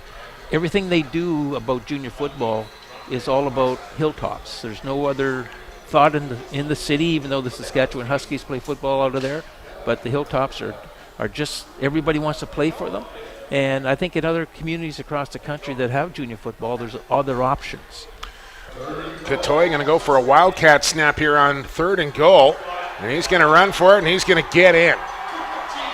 Yeah, he took the long way. Yeah, he took the scenic route, but he got in to the end zone for a Rams touchdown. Yeah, they did that last week up at Kelowna against the Sun, and Javon scored on that one as well, but he went to the left that time. But that was a nice play. And again, when you see that lined up like that, you can see on the replay that his speed alone is going to get to the edge. And then if you try and tackle him, I mean, he's got the strength to bust out of a few tackles as well. He's really just a specimen to behold here in junior football. But if you know why the Hilltops are called the Hilltops, you can let me know via Twitter at PXP for Sports. I'd love to hear how they came up with the name Hilltops in a place like Saskatoon. Flat Tops they should have gone. Yeah. But BC has not won the Canadian Bowl since what, Paul? 1992, I believe. The last time the Rams won the Canadian Bowl, 1992. They were back to Surrey Rams. Yeah. Or in it. In it. Yeah, okay. They lost to the Ottawa Sooners. That's right. BC hasn't won the Canadian Bowl since 2009. Is that correct? Yes. Vancouver Island Raiders defeated the Edmonton Wildcats. Yeah, there was a blowout. Yeah, it was a 51-14 or something like that. Yeah, so it's been quite some time. Langley was in the Canadian Bowl in 2014. And 12, right here in Langley against the Hilltops. And Saskatoon had their way with them in that one. And then in 2012, the same thing. They had played Saskatoon, and Saskatoon came away with their victory. This is a live football, and Hamilton gets on top of it, and as they have predominantly kicked it along the ground here in kickoffs for the Rams. And 2-minute drill time now for Jake Marquette and the Hurricanes here with 1:56 to go, and now find themselves down 18-7 in this semifinal. Yeah, this is something. And the momentum, you kind of felt it shift back to Langley now, and if they can get a stop here, and still time with Canadian rules football, still time to get the football back and get points here. Absolutely. But important drive coming up here for the Hurricanes to maybe, if nothing else, don't give the ball back to the Rams. Yeah, don't allow the Rams to score before halftime. But yeah, the body language has changed a little bit with the Hurricanes, and I think they were realizing that this is going to be a little bit tougher than we thought. And there's Marquette to run. They'll pick up close to 9. Ball comes loose. I think they'll see the ground cause the fumble and give him close to a 9-yard gain there for Jake Marquette. Yeah, that was just him running, just going back to pass, and he gets flushed. He can feel it. You get that clock in your head ticking away saying, okay, I got to throw it or run. Just got away from the shoestring tackle, and Blackwell was the man to force him out of bounds. Clock moving, 1:42 to go. Hurricanes break the huddle, ball on the 40-yard line, right hash mark. 5-man front here for Langley. As Marquette will draw play up the middle. That'll go for a first down to the 45-yard line. I think Langley will be okay with that. Give him the first down, okay, but the clock's going to keep moving here. Yeah, just don't keep let the ball big in front play. of you. No big plays. Substitution made as Ellis comes out. Yeah, I think that if the Hurricanes get in position, they get the wind behind them, they might be able to come away with some points, but it's a little long field for them. They're on their own 45. Down to 115. Marquette will work out of the shotgun. He's got 3 receivers to the high short side, 2 to this near wide. And 1 in the backfield with Stanley. He'll step up in protection. Marquette to throw. Steps up in the pocket. Now scrambles to the outside. Pressure coming from behind. Marquette will throw back across his body. That one hit the deck, incomplete. Yeah, they're saying and bring up second down. And that's a tough throw there for a quarterback ball to roll out to your right, throw back across to your left into the middle of the field. That's usually a recipe for disaster there, but that one falls incomplete. Yeah, I'm not sure why he got out of there. I thought he had pretty good protection there, but he got out pretty very quick. Close to a catch. That might have actually been a catch. But they'll mark it incomplete. Yeah, there were that 3. Second look on the replay, I think he got his hands underneath it. Yeah, I don't know, but the 3 officials all waved, said incomplete pass, so they had their eyes on it for sure. 2nd and 10 now with 57 seconds to go, and really the play of the drive right now and play of the half here for the Hurricanes to try and keep this drive alive, or they will have to give it back to the Rams. Marquette, 5-step drop, loads up the gun, fires, it's dropped. Yeah, right through Ellis's hands, and again, but it was on his back shoulder, so a difficult catch. DeJong was there to wrap up. I'm not sure even if Ellis catches that ball, he's going to make it for a first down, as I think DeJong had him short of the first down, but it falls incomplete. It'll bring up 3rd and 10, and now Langley's going to get the football here with 54 seconds to go. So this is where, from the Hurricane side, you better cover this because you don't want to have the field flip in the last minute, have the Rams come away with some more points. Aguinetto. J.J. Jackson deep to receive this kick. Remember, the Hurricanes have not lost a football game all season long. 10-0 coming into this national semi. Look out, Laricia in some trouble. Pitched it. Heads up play. That's a forward pass there, and I'm not sure why that was not flagged. Yeah, they might have been looking at it as possibly just like a handoff. I don't. But the Rams got across the line of scrimmage again very, very quickly on this. He has no time. Let's watch this again here from Laricia. Bobbled the original snap. That's a forward pass. That is a forward pass to a lineman. But mind just behind the line of scrimmage, so maybe that's why they allowed it. We're going to talk about it here. I don't think anything's going to come out of it, but Langley with a short field here and can really drive a nail into the Hurricanes here if they can come up with points in this final 45 seconds. Yeah, the worst thing that Hamilton wanted to do there is from the 38, Little under center. He's got Katoy one-on-one at the top of the field. He's going to look that way. Then he's going to look back the other way. He's going to be intercepted. No. Oh, it's dropped. Oh, my goodness. Animedu had it right in the breadbasket and dropped it. Yeah, it might have been one of those things where the wind messes with the ball a little bit, and you think you have it, but well, that's one of those ones you wonder why Animedu is playing defensive back and not wide receiver. That's why right there. And he had Javon Katoy at the top of the field with one-on-one coverage, and I thought Little was going to take a shot to him. Well, I think the first look when he was dropping back, you could see he's looking that way, but I think the way the other pattern was unfolding with second and 10 here. Let's finish that thought in a second. They set up the screen. Carter brings in the pass. Can't get away from that man, and he's going to be dropped for a loss here.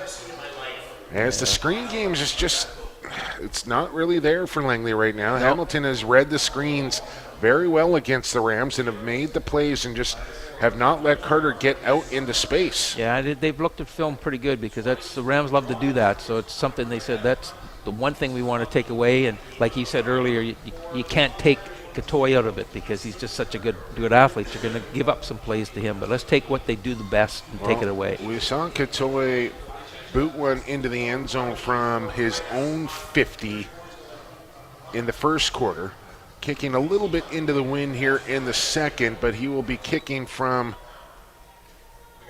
about 6-7 yards closer than what he did to get into the end zone last time.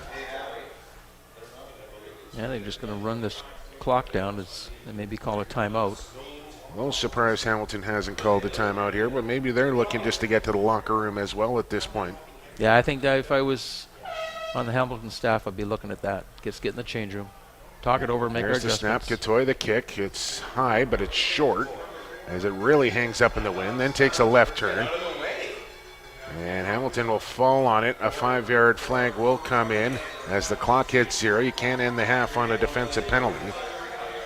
So one play to come here for the Hurricanes, unless they want to decline and just get to the locker room, I suppose. Is that an option for them? I think so. I think they can say we're not, we'll just decline the penalty and let's go to halftime. Yeah, it's going to be a kneel down anyway, I would think, for Hamilton. I don't think they're going to try and take a shot downfield with no time on the clock. No, I think they're just going to say decline it here. Oh, no, they're sending the offense out, so they're going to run one play. Well, maybe they will. They are down 18-7 here with zeros on the clock after the second quarter. And I think maybe they just go max protection here and hope for the best. But, I mean, bad things can happen on that side, too. I mean, you turn the ball over. Next thing you know, you got open field running back the other way with blockers ahead. So I think he's going to kneel. I think they'll just try to get in the change room. You get warmed up a little bit as the players. And that's always tough in a game like this where you've come out, now you got the juices flowing, you're sweating, you're wet. You're all riled up, and then you got to go in the locker room for 15, 20 minutes and then come back out and get yourself fired up again. Sometimes sitting in that locker room can do bad things to you. Yeah, absolutely. You'd rather just kind of keep going. And you're trying to make going to go out of the shotgun here. Yeah, it looks like they're going to go for a deep ball here from Marquette. Oh, it's a little draw. A little razzle-dazzle, fake the pass, and it's going to be another sack for the Rams. Not got a penalty here. Yeah, look out, some pushing and shoving. Look out, both benches coming onto the field here at the end of the half, and officials got to get a handle on this thing and quick. Last thing they want to do is have players ejected from this game going into halftime. And Langley was starting to come out onto the field to head to the locker room at the end of that play. As the flag came flying, there was a lot of pushing and shoving as they'll escort a player off the field on their sideline, trying to pick up the number over there. Was it Noe? It looks like cooler heads will prevail, but still a lot of talking. As head coach Howie Zaran trying to corral his team and let the Hurricanes get off the field here. And we saw this before the opening kickoff. And now a little more action here at the end of the first half. As Hamilton really seems like a team that wants to get involved in this sort of thing and try and get Langley off their game plan here. And it's the quarterback that's really upset, Jake Marquette, number 3. As he comes to the sideline and is being escorted by a couple of his teammates. So we'll find out what the penalties on this here are. Appleyard running hot down there, It could be some as well as ejections. Marquette. And we'll just have to wait and see if there's anything coming out as the Langley crowd starts to get after the Hurricanes a little bit on this near sideline. Yeah, they're not going to let the Rams get too excited here because you don't want to do something silly. It could cost you to be playing in a Canadian Bowl if you happen to win this game, if you get suspended. Well, both teams will head for the locker room here, and nothing decided yet after 30 minutes of play. The Langley Rams, the BC champions, lead the Ontario champions, the Hamilton Hurricanes, 18-7 at the half. Myself, Jake Elliott, Paul Short will be back with you in 15 minutes' time for first half analysis and second half action. We'll get you some stats as well. You are watching the CJFL National Semifinal game here from McLeod Athletic Park in Langley on BCFC TV, powered by Treeland Remax. And we'll talk to you in 15 minutes. Don't be shy. Send me a tweet at PXP for Sports. We'll talk to you in 15.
All right, football fans, welcome back inside McLeod Athletic Park here for the CJFL National Semifinal game.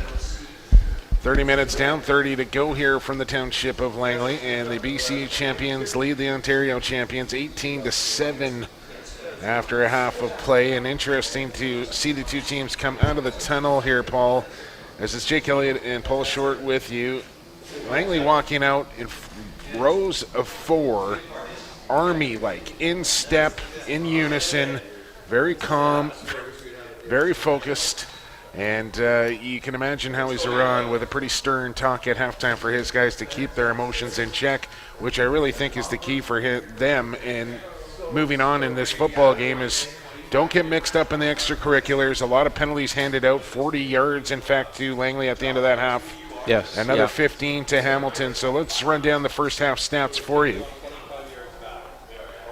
As first downs, Langley 10-6, rushing yards 48-37 Langley, passing yards 144-97, and one loss for Hamilton of 17 yards. So total yards 192-127, not a huge discrepancy there. And penalty-wise, 10 penalties for Langley for 88 yards, just 5 for Hamilton for 35 yards. So that's the one category where Hamilton is really winning that battle. And then you look at the rushes. Joe Carter, 9 carries for 37. Stanley, 9 for 24. Pretty even there. Javon Katoy with the 2 touchdowns, 4 catches, 66 yards. He ran one in, caught one. Quarterback play, Duncan Little, 11 for 20, 144 yards and a touchdown. Jake Marquette, just 2 for 6, but 104 yards in those 2 completions. And really for Hamilton, it's been 2 huge plays for them that have got them in this football game down 11. You think about the one that went for a touchdown about 70 yards down this near sideline, and then the big bomb from their own goal line for about 55 out to midfield have really been the 2 big connections from Marquette in this game, where Langley defense has done a pretty good job limiting this Hurricane offense to just 7 points through a half a play. Oh, yeah, and you give Rams a lot of credit because they did block 2 punts as well. One of them turned into points, the other one didn't. But at the end of the day, the Hurricane have to come to play this half. They've got to find some solution to solve the run game, particularly in my opinion. And Marquette, I think, has got to move himself around a little bit more to create some opportunities for his receivers coming back to the ball or finding open areas. But that might be a step away from how they play. So with the penalties against Langley, they'll kick the ball off from their own 20-yard line here. So the Hurricanes who will receive will get good field position regardless here to start this second half. 15 up on the board. Let's kick it off and play some football. Rams go with an onside kick. Ball comes loose and goes out of bounds off of Hamilton. They're going to say Langley football? Yeah, the last touch by whoever made the tackle was the last guy to touch the ball. What a play call from Howie Zaran to go with an onside kick from his own 20 to start the half. And the Rams, there wasn't a great kick there from Sheelan, but the defensive play to get an arm in there and knock the ball free and get the Rams to football. What a start to the second half here for Rams. Number 41, Ryan Barthelson, I think was the one that made the tackle, and he must have been the one that touched the football after he made the tackle as it was rolling out of bounds. Unfortunately, we're not going to get a replay on that one either. But that's a huge turn of events with them kicking off from their own 20-yard line to get that fumble. They'll take the wind out of your sails right away, as Little will take the possession of the football at his own 40. He'll hand off to Carter, who plows his way ahead for a couple of yards. And there just hasn't really been much along the ground here for the Rams all half long. But got to keep that defense honest, keep pounding the rock. You do, and you got to move the defense's feet. If you don't move the feet, they're going to defeat you on the line of scrimmage, and that's the whole game plan. But they're also trying to set some stuff up with that. The misdirection with Duncan Little on the bootlegs and Katoy running his deep routes. That you'll probably see that before this quarter's out, a couple of those down. But no, they're just the Hurricane have to find an answer to say we've got to get the football back. 2nd and 8 here for Little as he looks to his left, fires to Katoy, spins out of a tackle, spins out of another across the 55 down the far sideline, knocked out of bounds. It looked like a hit out of bounds as well, as Langley will come over and pick up their star receiver as he gets down to where they're going to mark this one, Paul, down to the 50-yard line of Hamilton. Yeah. So a big play there again from Javon Katoy as he converts. On 2nd down was short of the first down there, but that move right there from Javon, and then another for good measure. Yeah, Zach picks up another 6-7 yards after the catch. Yeah, Hoffner had him, but he dragged Hoffner for a few yards out of bounds. He is a handful, and we may see Tristan Yansu in this football game before it's all said and done at quarterback for Langley as well. Duncan Little playing well, but I think they want to make sure Yansu gets a few reps in this game as well. We'll see. Little, handoff, Carter, up the middle again, and again only able to pick up a couple. Yeah, again, just a straight up run dive play and into the heart of the defense. Yeah, nothing fancy there, just kind of mano a mano, saying we're going to come at you and run it right down your throat. And Hamilton saying, not this way, you're not going to. And we got a man down there. I don't see the number 64, maybe. Rams player just taking a knee. Schmidtke.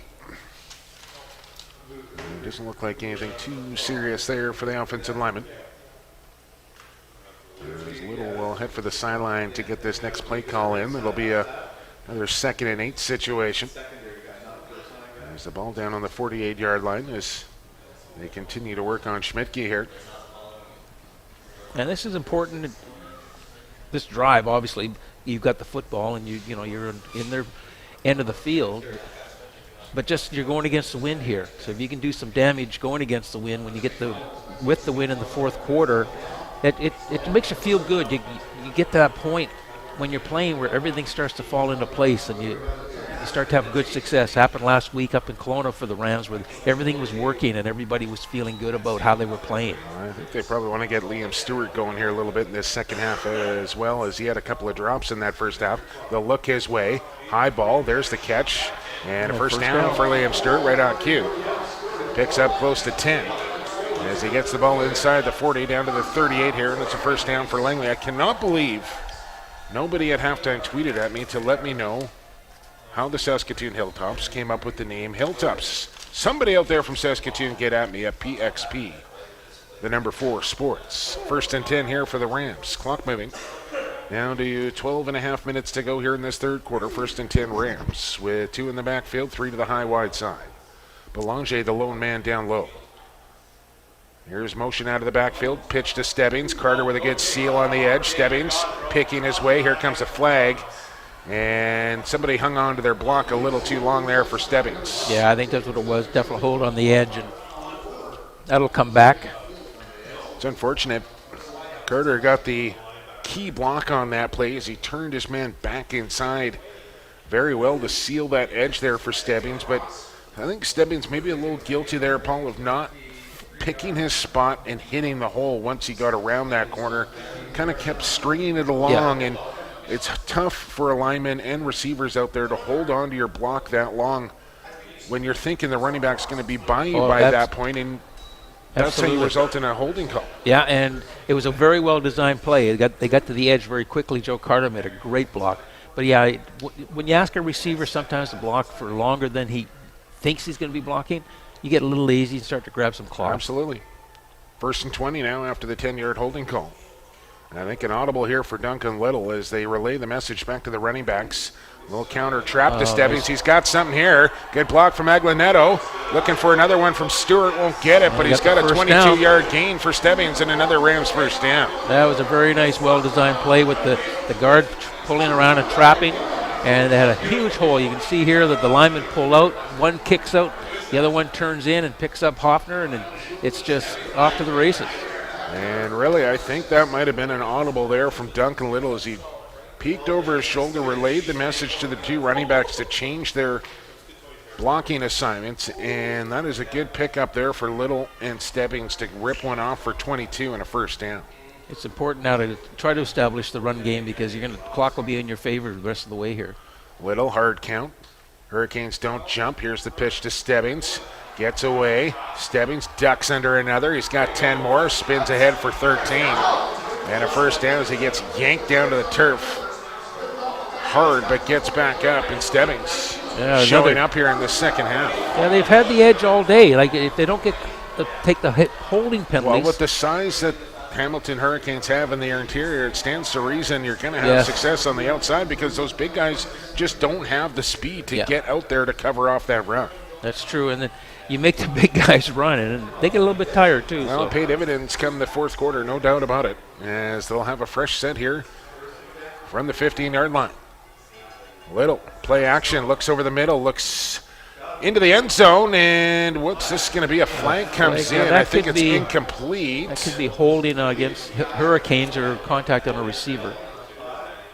Little has had good protection. Every time he's gone to throw the ball, he's had really good protection. So he has. It seems like Hamilton is dead set on stopping the run and not really coming after the quarterback with pressure.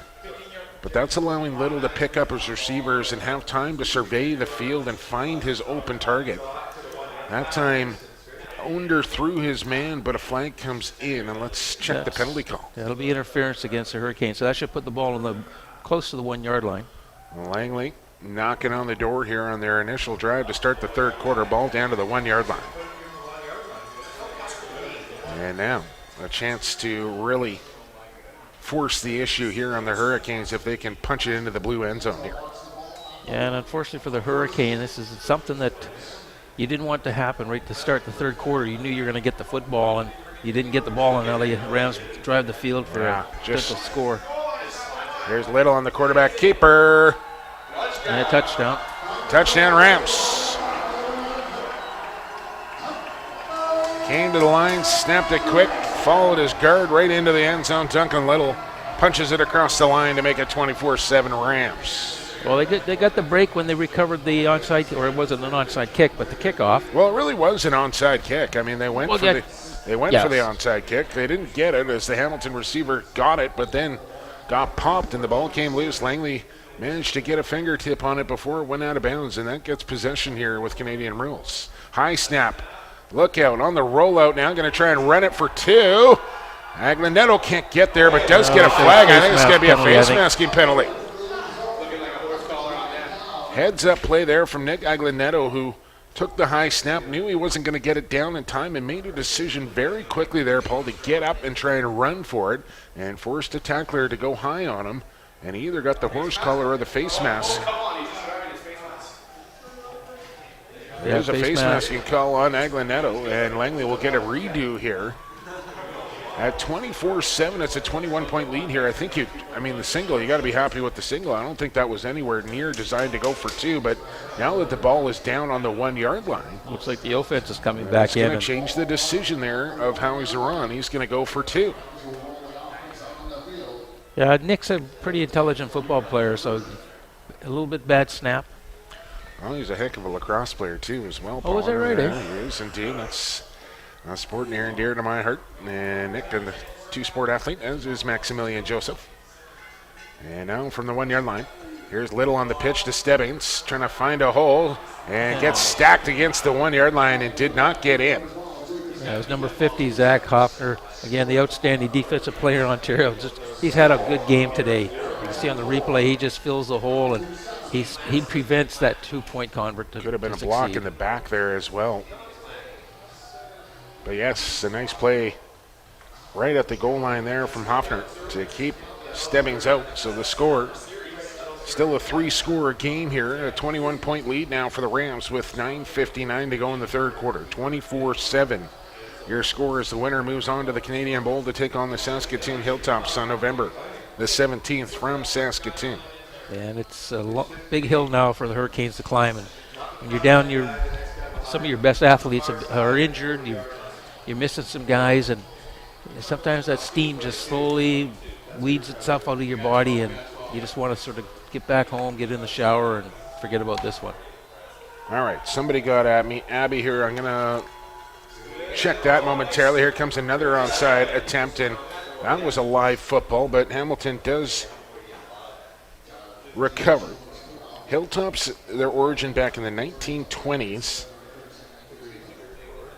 I should probably read this, and then I'll kind of summarize it, because it's quite a long article, Paul. But, yeah, Langley goes with another kick along the ground and almost got that one back as well, but Hamilton will get a possession here to start the third quarter, their first of the second half.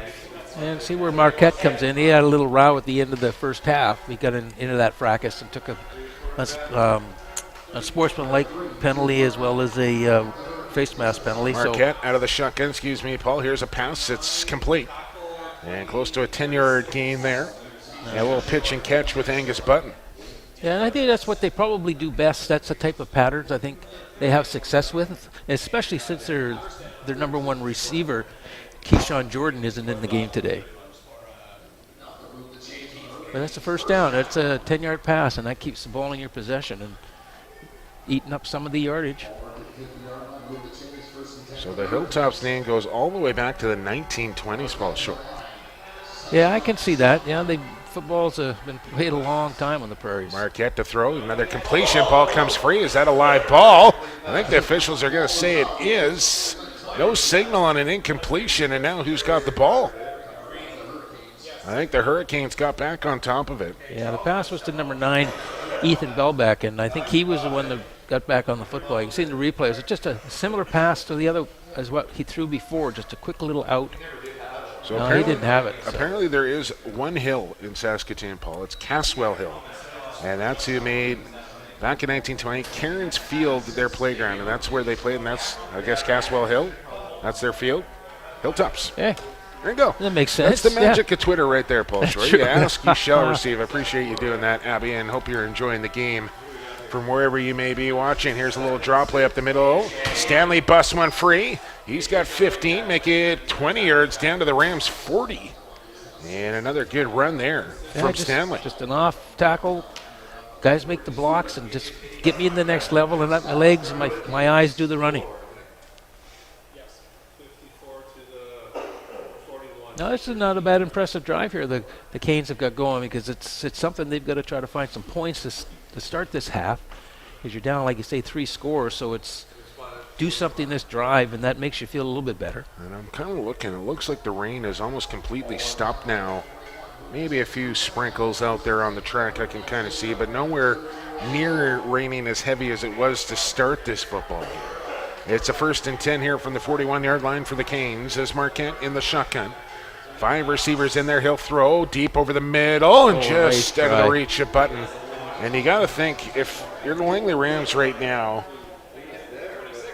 it's going to be Button who they are going to target over and over again. Yes. And if I'm the Rams right now, double cover him and let somebody else try and beat you, because he has been the primary guy, especially without their other leading receiver in there. That's the guy that's going to try and beat you. Yeah, absolutely. And I think from the Rams' perspective, they've got to make sure their safety doesn't let anybody behind them. You know, keep all the plays in front, because they've got to find some quick yardage from the Hurricane side to get back into this football game. Boonstra split wide out to the high side. Here's Marquette, the handoff. Stanley trying to get the edge here. He's ridden out of bounds right near the sticks, maybe a half-yard short of the first down. It'll bring up 3rd and short here, I believe. About a half a yard to go, and surely the Hurricanes will go for it at this juncture of the game and from this field position. Yeah, I think they would be wise to do that. It looks like they're bringing some heavier boys in. Down 21. They'll bring in a little extra beef, if you will, for this 3rd down and short. The last play was well designed. They got the edge pretty quickly on it, but the motion is what created this, put the Rams linebackers on an island, and Stanley did a nice little run there. First time that they've actually run that play for the Hurricanes today. Remember, they're missing their all-star offensive lineman, their top wide receiver, their head coach. And their top running back. And are gutting this one out. Down 21, however. On a 3rd and short, Marquette will snake. Flag comes in, and I think Langley might have lined up in the neutral zone. Yeah, usually on plays like that, it's an offside against the defense. And emotions are riding pretty high there, and junior football is all about testosterone. Yeah, so Sky King gets up yapping. As anytime you got a 3rd and short, you know it's just going to be a quarterback sneak. Absolutely, and you got 22 guys meeting in a small area. There's an offside on Langley. Automatic 1st down there for Hamilton, and one they needed. And that'll move the sticks there for the Hurricanes. As the ball goes down to the 27. Had their big package in, and it worked out. Marquette will get the play call. Number 3 there in white. Come back into the huddle for the Hurricanes as they break it and come to the line. Ball in the 27. Left hash mark. Rams crowd the line of scrimmage. They dig in with 4 on the line, 3 in the box. Here come the Hurricanes to the line. It's a handoff to Stanley, trying to find a hole, nothing there. He'll get maybe a yard, and he'll bring up second and long. Yeah, it was good play by the defender. I didn't get his number, who came in from the outside on that one to limit that gain 2 yards. Here you can see here, good block, but who I can't see that, Blackwell stepping up? No. Sorry, I didn't get the number, but he made a great play on that to limit that gain. Yeah, that's playing his assignment, staying in his lane, if you will, and not letting anything get to the outside. Turned him back up into the heart of the defense and made the play. Ball on the 25. Got to get down to the 11 for a first down. Excuse me, the 16 for a first down. Marquette. Here comes pressure. He's going to be spun down by Noe. Just ripped it. He's going to get a foot. Oh, man. Yeah, I'm not sure why they would throw a flag on that, to be honest with you, but He's going to get another flag. And Noe needs to keep his composure here, right? I get it, that first penalty flag, the way he threw him down. I'm surprised they let this play go on. Why did you blow the whistle now? I mean, he got 15 for that, and then taunting another 15, and this is going to put Hamilton right down on the goal line. Yep. Not a smart play from Noe. Yeah, it was really unnecessary. Yes. I mean, you're up 21 points. Yeah, you just got a bad flag against you, but you can't compound the mistake by doing something like that. Absolutely. That's just not keeping your emotions in check. And that gets the crowd up in a roar, and that gets the Hamilton sideline feeling pretty good. Oh, absolutely. You've got a good drive going here. You've been able to run the ball on them. And now they assist you by giving you an extra 25 yards. That's Now, we haven't really seen that of Noe. Is he going to be ejected from this game? I think he is.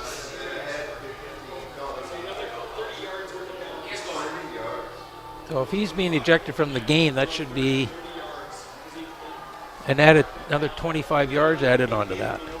He's got to make the slow walk across the Hurricane bench. You are really giving it to 99 here. Yeah, that's too bad, because you don't want to have anybody ejected from a game, especially somebody that can play like he can. All right, the crowd will give Noe a round of applause as the ball gets moved all the way down to the 10-yard line here at Langley, as Noe afternoon over with 5:36 to go in the third quarter has been ejected from this football game after a questionable 15-yard personal foul and a tackle. But the taunting after that, no question about that, and a 30-yard penalty and an ejection moves the ball all the way down to the 10. I'm not surprised that let's see the referee's report, officials report after the game to find out why they ejected him, but I didn't think it was an ejectable unless he said something to the Must have game said official. something. Must have said something. And hopefully it's nothing too egregious, and if Langley is in fact able to move on in this football game, Noe will be available for the Canadian Bowl. Marquette, I wanted to mention, it's almost interesting to watch him in his shotgun here. Starts to back up before the snap even comes. Here comes pressure off the edge.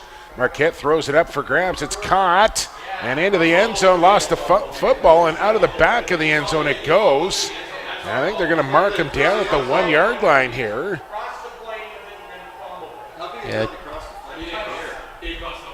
Yeah, I think he got in the end zone. A lot of discussion up in the press box here on whether he crossed the plane with possession or whether he was out of. I think he stepped out of bounds and then lost the football. Let's watch it here on the super slow motion replay from the boys from TFC FSC TV. That's a touchdown. But he threw. I don't like the ball just came out of his hands. And this is going to be a real interesting call here. They're looking up at the replay. I think this could be a touchback for Langley.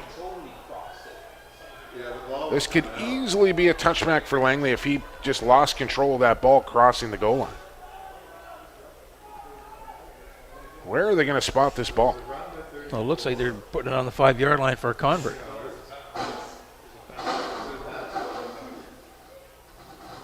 Oh, I guess he said he's They're going to put it down on the 1.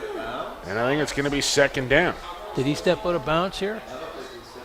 I don't think he did. He wasn't out of bounds. I didn't think he was. I think that's a touchback. I don't know. Yeah. That is a tough call to make. It's either a touchdown or a touchback. I don't see how the ball was on the 1 yard line regardless. He was never out of bounds.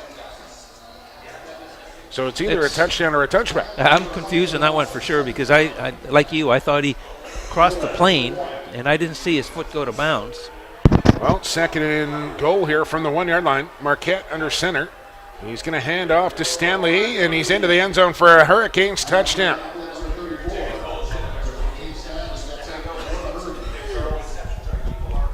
Well, Hamilton not going away here with 4:55. Now we got a couple penalties. 24-13 and 2 more flags laying in the end zone. I think that's talking against the Hurricane.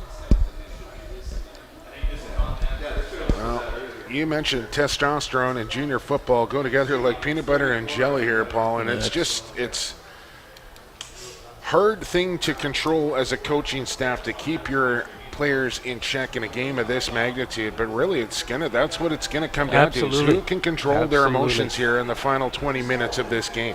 And there's reasons why a team called the Saskatoon Hilltops keep winning is that they really understand that emotion part of it and keep it in check. Yeah. And some of the kids, a lot of guys, you really try to do it, but sometimes Easier somebody says something. Easier said than done. So 24-13, an extra point here to come. And they will line up for the single. I'm not sure. They just kicked it. Ref did not whistle in the kick. And this one, a low snap, and just made it over. Did it get no signal from the official yet? Yeah, he did put his hand up. Okay. Yeah, so it's extra point is good. Made it over there. I think that one was partially deflected. And just like that, it's now a 10-point game here. So they'll be kicking off. I'm not sure what that penalty was. I didn't see what they'll say that now, but they'll be kicking off deeper in their own end. So it looks like it was I think I said it was a 21-point lead earlier. Obviously, my math a little left to be desired. It's a 10-point game. That's why I became a sports announcer, not a mathematician, I suppose, or teacher or something. But it is a football game now, a 2-score game. And an important drive coming up here for Langley with 4:55 to go here in this third quarter. And now one of their stud defensive linemen in Charles Noye no longer in this football game. And you can see the confidence back on the side of the Hurricanes as they kick this one deep. All the way over the head of Aglianetto. He's going to have to chase this one all the way down to his 3-yard line. Now turns it back upfield. Surveys. Aglianetto still on his feet. And then wrapped up. A very nice tackle by number 25, Creighton Cartier. Another flag comes flying late. That'll be a holding probably. Maybe a late hit. Right now they put the ball down on the 18-yard line, it looks like. But that's a bit of a mistake there from Aglianetto to let that kick get over his head. Absolutely, especially when they were kicking 10 yards back to begin with, and then you just gave them a short field because you're kicking into the wind as well. If they hold you here, you're punting into a pretty stiff wind. And it is a flag against Langley for a hit out of bounds. It'll back him up all the way to the 8 now.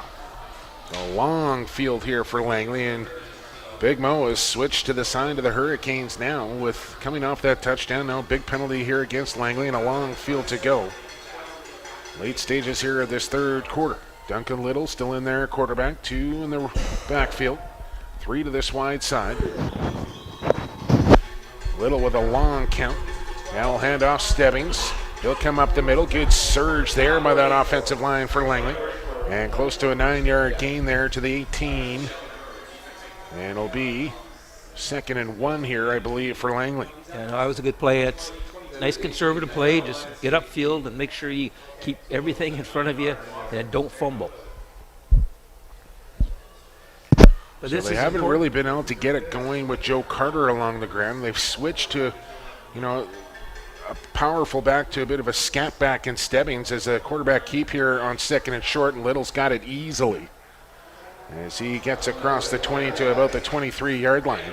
And picked up 5 on the quarterback keeper. That'll move the sticks. Important first down there for Langley. Absolutely. Big first down because the clock's still running. You've got the lead. You don't want to put yourself into. You don't want a quick 2 and out there. Absolutely. And you want to. You got to recover after you just had a player ejected from the game. You've got to recover from that because it takes a lot of emotion and everybody gets all fired up about it. Little shotgun this time. Hamilton's done well not to jump on that hard count. Completion made. Aglianetto slips out of 1 tackle. He's got another first down. As they're starting to target number 80 here in this second half. And an emphatic first down signal there from Nick Aglianetto. Yeah, just another You one of those. don't usually see catches. that emotion out of number 80 like that, but in a game like this, everybody ramped up. And an important play there for Aglianetto. And he lets the crowd know we're moving the chains. Absolutely, and then you got to feel for him too. This isn't last year of junior football, and an opportunity to represent the Rams in Saskatoon again. For the Canadian Bowl, it'd be a great way to end your career. Ball to the 36 here of Langley. They'll work from the left hash as Katoya across the formation. He'll work into this near side slot. Here comes the handoff to Stebbins. Good cut at the line. Try to stiff arm another man. One goes high. He'll get out to the 40 for about a 4-yard gain and bring up a 2nd and 6. That Hoffner and Zachary Hoffner, on every tackle, anything between the tackles, he's there. Got to get to the 47 for a first down, so let's call it 2nd and 7 here for Langley. As they try and keep the drive alive with the clock moving just over 2 minutes to go in it. Rams break the huddle. From the right hash this time. Stebbins the deep man. He'll slide off to the left of Duncan Little now. Belanger split wide, 1-on-1 down to this near side. Here comes pressure up the middle. Rams pick up the blitz. Little delivers the football over the middle, and Aglianetto can't make the catch as he was hit as he tried to bring it in. But pretty good coverage there from Watson Viola. Yeah, it was a good play. Again, it's one of those deep ends, but I'm not sure why he had to leave his feet. It throws the timing off. He gets up off the ground there, and looks like the ball went off his shoulder pad. Catchable football, no question. But it does fall incomplete, and Javon Katoy and the Rams will have to kick away here with a 10-point lead and 1:50 to go in the quarter. Hamilton guarding against the fake here. Katoy with lots of time to boot this one. High end over end kick. Bounces down. Taken in. No flags come in. And chopped down at the 39. And looks to be hurt after that tackle. Now will pop up. And that was the man who made the play, Watson Viola, on the attempted Aglianetto catch on the return. Picks up about 5. And decent field position here for the Hurricanes. Down 10 now, looking to cut into this Rams lead here in this second half. Yeah, no, this is a great starting point for the Rams or the Hurricane on this drive. And if they have any success like they had in the last one, this game's going to get a lot closer in the next few minutes. Right from the 40-yard line on the left hash mark here for Jake Marquette, the most outstanding player in the Ontario Conference. 22 touchdowns and just 1 interception. He'll hand off to Stanley as they keep feeding 34 the rock. He'll pick up close to 6. Yeah, again, just following their offensive line on the right-hand side, and they've had success this whole second half with that one play. So much easier to work with a 2nd and 5, a 2nd and 4, a 2nd and 6 even, rather than a 2nd and 8 or a 9. Yeah, your playbook opens much wider. You got a lot more pages to choose from. But the Canes have been pretty, I don't want to say vanilla, but I expected not ever seeing them play this year. A whole different type of attack, and I know the weather probably has something to do with it, but... Well, and the personnel as well. Yes. Yeah, true. Here's Marquette on the draw again, and this time it'll go nowhere. Great play by Blackwell. Blackwell comes in, look out, has made the throat slash gesture after that tackle. He's got to be careful there, as I don't think an official saw it. No, but Anthony Blackwell was not going to let that run get started anywhere and was met quickly as Sky King on the tackle as well. He just came from the backside and made the play, and it was a huge play because it puts him in a punting situation. You know that basically after this play, you're going to get the wind in your favor. Fourth quarter on the horizon as the clock ticking down under 10 seconds. This should be the final play as a low snap bounces away from Laricia. He's going to be tackled. Ball still loose. Still on the deck here all the way down to the 15-yard line, and Langley's going to get possession inside the red zone. Wow. That's The a long third time. snap has been an issue all day Yes. here. And I want to attribute it to this weather causing a problem, and that one came in low, and Laricia just couldn't take it off the deck. He's had 2 blocked. He's had another that he's had to try and improvise on. Yes. Langley's been coming after him all game long here, and that's got to be in the back of your head if you're Laricia, that you got to get the kickoff quickly, and then a low snap comes and the panic sets in, and he just couldn't do anything with it. Yeah, and when you come to the sideline on that, the coaches are going to be all over you as a long snapper as well as the punter to make sure that happens.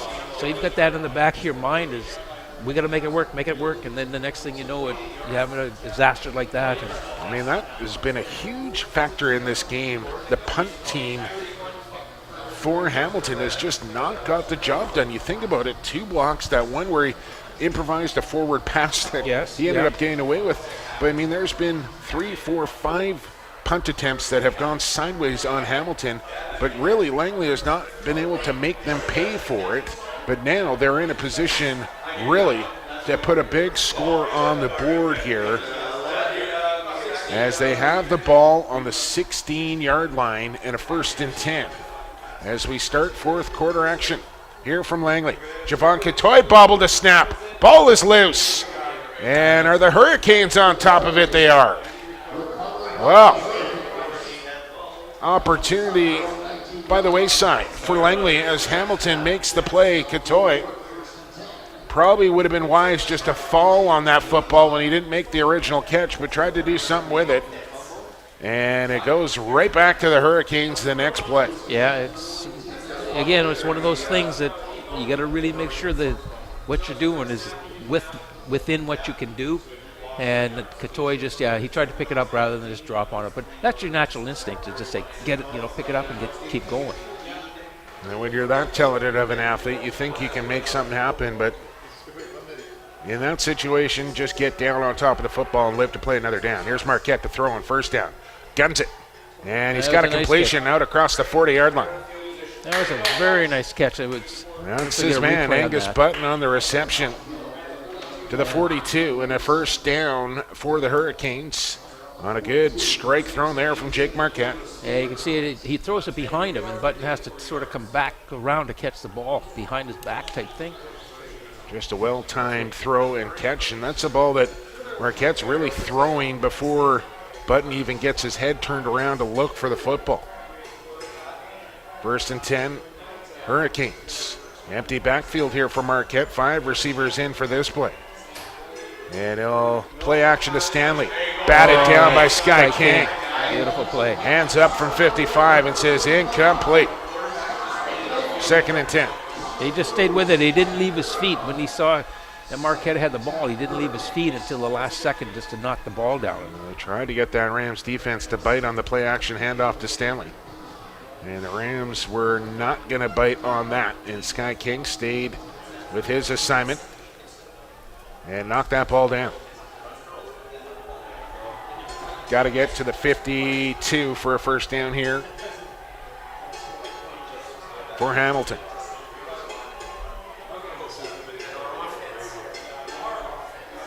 Look for them to target 29 here in white. Marquette, quick drop. Here comes pressure, and he'll be sacked again.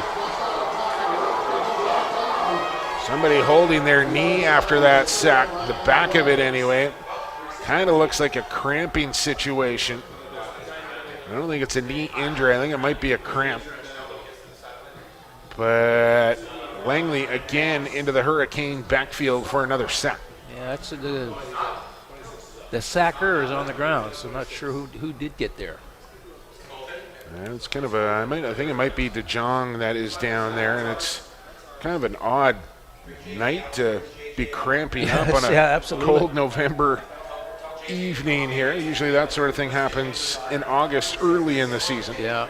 So what number was that? 36? It is Colton DeJong who will walk off and grab a banana and a shot of water and get back in the football game, young man. Yeah, I'm sure it was a cramp, but he made a nice play. Bananas in that have to get that sack. potassium in them, Paul. Oh, That helps you recover from hydration. Just so you know. All right. 3rd down and long to go here for the Hurricanes. Lauricia, it's been an adventure in the punting game. This snap high, brings it down, gets a bit of a short kickoff here that'll... Oh, he locked it out of bounds. That was pretty smart by J.J. Jackson will knock it ahead, past the 55. And Langley will take over just inside the midfield stripe with 12:59 to go. 2 minutes gone here in this 4th and final quarter of the CJFL National Semifinal game. Winner heads to Saskatoon 2 weeks from now to take on the 4-time reigning champion Saskatoon Hilltops. Little still in there at quarterback. He'll work out of the shotgun this time. Hard count, nobody biting. Little to throw. Fires quickly, and another drop from Aglinetto. He's had a couple today. And that was a situation where he's thinking about what he wants to do before securing that ball, and he knows it. Yep. Oh, yeah, he's going to go back in the huddle, and it's all on me. And he's going to go to the sideline after now, that. and he's going to say to the coach, that's all on me. And he'll bounce back from that. But that's a well-thrown ball again from Little that was flat out dropped. Yeah, and you got to take advantage of those pressure. situations. It's just pressure. Absolutely. It's, you do that on a early September afternoon 100 times in a row. But here in November, when it's all on the line, those catches become all that more difficult. As Little on a 2nd and 10 now. Quick drop. Throws out to Katoy. Brings in the catch. She's got room to the outside. Hurdles a man. Katoy down the sideline, 30. Down to the 25 and bumped out of bounds. Huge play there for Langley. That was a big play because they got to score. They got to put some points on the board here. They got to reestablish the lead that they had up to 17. And when in doubt, feed it to number 15. That's why he's there. On the replay here, he's such an athlete. It's amazing. And just got his feet tangled together there. He might still be running. But he does move the chains here for Langley. They're inside the 30, down to the 29-yard line. As the back judge will get out of the way, as here's Little with 2 in the backfield. Aglinetto back in the game. As he's in the slot along with Katoy, here's the snap. Little to throw, fires a quick one. Aglinetto, another drop. Got to get him out of the game here. He's struggling with something. That wasn't a greatly thrown ball there from Little, but that's one I've seen Nick catch over and over and over again. He's just fighting it right now. Yeah, I think that's what it is. It's a confidence thing. It's not a talent thing. It's inside the helmet of Nick Aglinetto right now. Yeah, the ball was a little bit out of his reach, but just where he didn't expect to have it. Well, they'll move 3 receivers to this near wide side, this time on another 2nd and 10. And here we go with Little on a 5-step drop, rolls out, looks downfield, fires the ball. Katoy the catch. And did he get enough for a first down? Let's check the spot. He's pretty close. It'll be measurable anyway if it's... Looking across where the official's going to spot it. And first down, Langley. Another play from Javon Katoy as he does just enough, reaching that football ahead to get the spot necessary to move the sticks. I'd keep feeding him. Well, I'm going to the ground right now if I'm Langley. Javon Katoy now over 100 yards receiving in this national semifinal. I formation in the backfield. Carter the up man. Stebbings the deep. He'll take the handoff on a trap. Got wrapped up, but still manages to plunge ahead for a couple. Well, that'll keep the clock moving here. Under 11 minutes to go. Still a lot of time. Langley leading just 10 here, but try to add on to that lead here in the 4th quarter. I would think Coach Howie will take the points here if they don't get the first down in this play. This is a big down coming up. They didn't give Stebbings much on forward progress, maybe a half a yard, so let's call it 2nd and 9. As they go with the same formation. Aglinetto and Katoy in the slots. It's Belanger and Stewart wide out. Play action. Little on the rollout. Deep into the end zone. Got a man wide open. Javon Katoy, touchdown. And I mean wide open. His 3rd touchdown of the game. Javon Katoy on the hook up from Duncan Little. And why not dance a little after that TD? Not sure how he got so wide open, but he was way wide open. That ball hung up in the air for look at that's not even it's standing straight up and down that football, and that's a tough ball to catch there. Absolutely. Never mind to catch that ball. It's wet, it's windy, and you're waiting forever for that ball to get to you in the end zone. And Katoya held his concentration to bring it in to make it 30-14 with an extra point from Sheelan to come. High snap, got it down, through it goes. Perfection continues for Jaden Sheelan, and it's 31-14 Langley. Well, that was big. That pretty well puts the nail in the coffin, I think, for the Hurricane. You got to really dig deep. It really is. And, down you played well up to that point. Here now. I better get my calculator out, Paul. Yeah, 17 points. Okay. So, still 3 scores and over 10 minutes to play here, but not only do you have to get 17 points in the fourth quarter against Langley in 10 minutes time, but you also got to keep them off the board, which has been a little bit challenging with Langley being able to put up 31 points so far. And I mean, really, they could have a lot more if they had capitalized on all their turnovers. Yeah, the score hasn't really been the storyline because there were so many turnovers by Hamilton on the kicking game that the Rams didn't capitalize on, and it could have been way out of hand by now if they had. Angled kick there. And I'm not sure why they didn't kick deep on that situation, but Hamilton going to have a short field here as they get possession of the football right at the 55-yard line. I know. Yeah, I don't questionable understand that. decision there. Yeah, just kick it deep. But mind you, when they have kicked deep, they've had a couple of instances, especially against VI, where they've outkicked their coverage and they've had big returns after scoring touchdowns, and maybe trying to guard against that. But I think just the low-lying drive squibber along the deck would have been the call, but they went for the short one again, trying to get a little too aggressive, in my humble opinion. Yeah, and I agree with you. They all last week as well against the Okanagan Sun in the Cullen Cup final, and I don't think they kicked the ball more than 20 yards downfield. So Marquette, see if he can get it going here for the Hurricanes. Pump fake, deep ball, and it's picked off. Picked off by Langley, and the return out. Yeah. Walker's out in front, he busts through, still on his feet, and it's a convoy to the end zone. Down the sideline, Marchant. Touchdown Rams, flag back at the 50-yard line. Yeah, and is this one going to count? Legal block after the interception. And I'm not sure what the second flag down by the goal line was about. You can see on the replay here, he was just underthrew him. It was a good pass, he just underthrew him. And we'll have to check the laundry here. But there was a absolute block party out in front of Marchant right from this point on as he slices through would-be tacklers. And then look, there's 4, 5, 6 Rams leading Marchant to the end zone. And there was the last, I don't know what that and a high five at the 1-yard line, why not?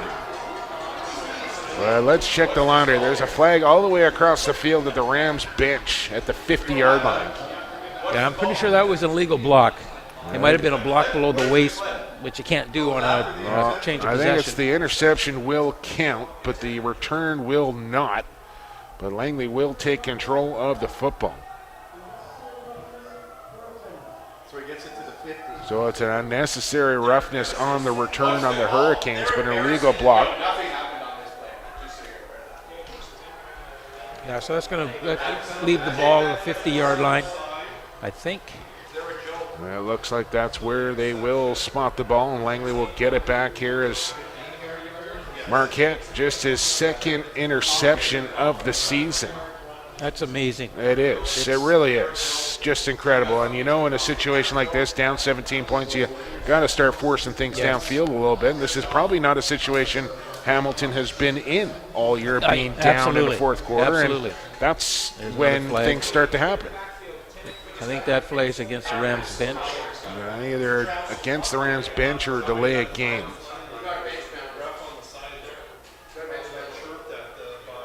And Langley, you do not want to go into Saskatoon this undisciplined. Yeah. You have to be able to rein it in.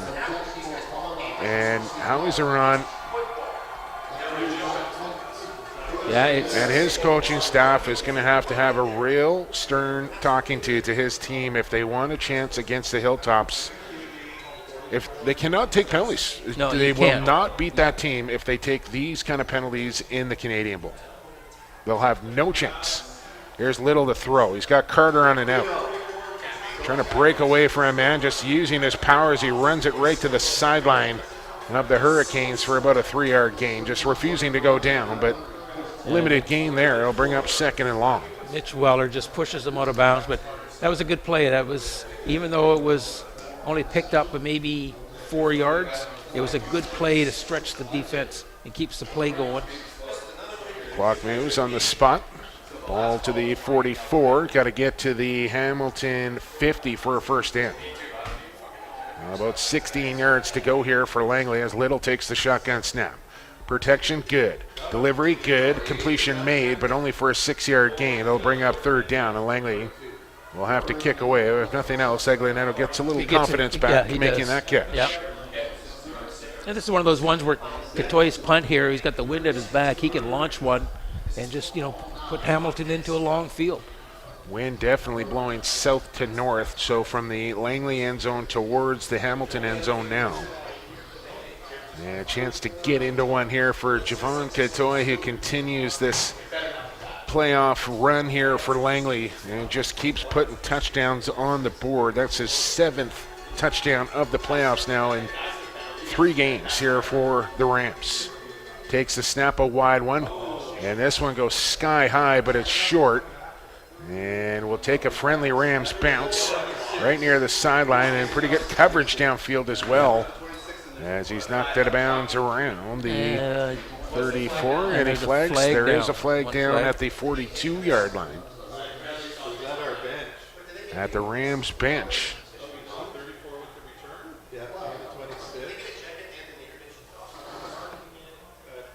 Not sure what this penalty's about. Usually We something saw like a that game here early in the season, Paul, against the West Shore Rebels, where I think the Rebels had something like 250 yards and penalties in the first half and went on to win that game, believe it or not. And it's amazing to think, Langley are winners of their last 8 in a row. They really could have a perfect record going themselves. You think about their 3 losses. Absolutely. That loss against West Shore, they probably never should have lost that game. They led big and let it get away. They led big in Vancouver Island, let that one get away. And maybe the Sun game that they lost, you could give the credit to the Sun there for that victory, but Langley could easily be undefeated on the season as well. The Hilltops went 10-0 through the regular season and playoffs, as they often do, and await the winner of this football game that's now 7 minutes and 20 seconds away from being complete. And Langley has a 17-point lead, trying to punch their ticket to the Canadian Bowl since the first time since 2014. Yeah, I think the game is in Rams' hands easily here, but you just don't want to sit down and start thinking about 2 weeks from now. Well, speaking of sitting down, Sky King will do that, as I think he might be cramping up a little bit. Yeah, he's Shortened 40-man rosters. Guys playing extra reps. Yeah, when you I get know down Charles to those, Noy in there. Yeah, that hurts. That's huge. That's because you're putting people in. Everybody that's on the roster deserves to play because that's the reason they're on the roster. But you have starters and there are backups, and starters are there because they're the better player. And you just got to start finding players to play if you're going to lose guys. And the concern now is with Charles is what happens in 2 weeks. Is he going to be eligible to play? I sure hope so. Again, I don't know what he said down there, but from what we saw, I think the frustration came from the original penalty call that he got for throwing the quarterback down to the ground. Didn't think he deserved that. Yeah, no then doubt. decided to dance a little bit and got a taunting penalty, and then got another one after that because of something he must have said to the officials. So, you kind of got to hope if you're the player, if you're Langley, that the officials got some thick skin and thinks about the scenario and what it would mean to the kid to play in the Canadian Bowl, and kind of chalk it up to a mental error on Charles Noy, and don't rip a dream away from a kid because he said something stupid at a real bad time. Absolutely. But on the flip side of that, sometimes you have to learn your life lessons the hard way. Unfortunately. Yep. Both sides of the coin there, and it's all speculation on what was actually said down there for Noy. No idea what that's all about. No, Sky's up, and he's walking on under his own There's a power. Hamilton so he's Hurricane okay. down the sideline that's shed his upper gear as well. I'm not sure what that's about. It looks like 56 there for Hamilton. John Di Bernardo. And he's walking rather gingerly under the trainer's tent now as we get back underway with Jake Marquette handing off to Stanley, running left, trying to turn the corner on that Rams defense who pursues well. Yeah, it's about a 6-yard gain there for the Hurricanes. So he's going to bring up third down, but I'm sure the Hurricanes are going to go for this. Got to go for it now on 3rd and short. It'll be a 3rd and 1 here.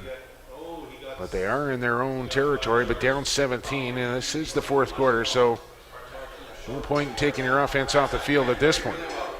And Marquette with his hands tucked into his pants to try and keep them dry and warm. We'll relay the play in the huddle. And here come the Hurricanes to the line for a 3rd and short. Langley loads up the line.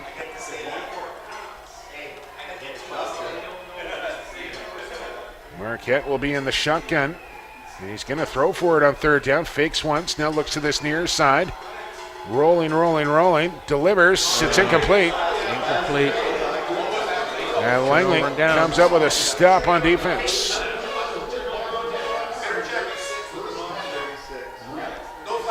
Yeah, looked like Marquette probably could have run for that 1st down if you want. I'm a little surprised that they lined up in a shotgun there for a 3rd and short, not just either sneak it with Marquette or give it to Stanley, who's had good success along the ground. And good success just running get your to the 1st left. down. Absolutely. Yeah, I was surprised at that as well, and even when he was rolling out there, I thought he was going to, all he had was a yard to go, and just run the angle and you get the 1st down. But it's a turnover on downs, another one on the Hurricanes. I believe that's their 6th or 7th turnover of the game, and that's tough to win when you're giving up the football that much. Absolutely. Katoy on a streak down the sideline. Little's going to look for him on the hookup. Katoy in the end zone. Well thrown. Touchdown. Oh, what a strike from Little to Katoy. And he's got his 4th touchdown of the game. That was just a straight go route, and he was wide open right from the get-go. Oh, you watch it. I watched Katoy come to the line, and he had some purpose as he was in 3rd gear by the time he hit the line of scrimmage. And how about the strike from Duncan Little? A thing of beauty up there in the rain. And Katoy, 2 yards past his defensive back, just dropped it in the bucket for an easy major. He's got all the points today, except for the 1 touchdown. I think Duncan scored a... And there was a single in there as well, but he scored that one as too because he kicked it. That's true. No, that was a beautiful pass. Sheelan with another extra point. And now the route is on here in Langley. 38-14 with 5:52 to go. So now they're going to start thinking about Saskatoon.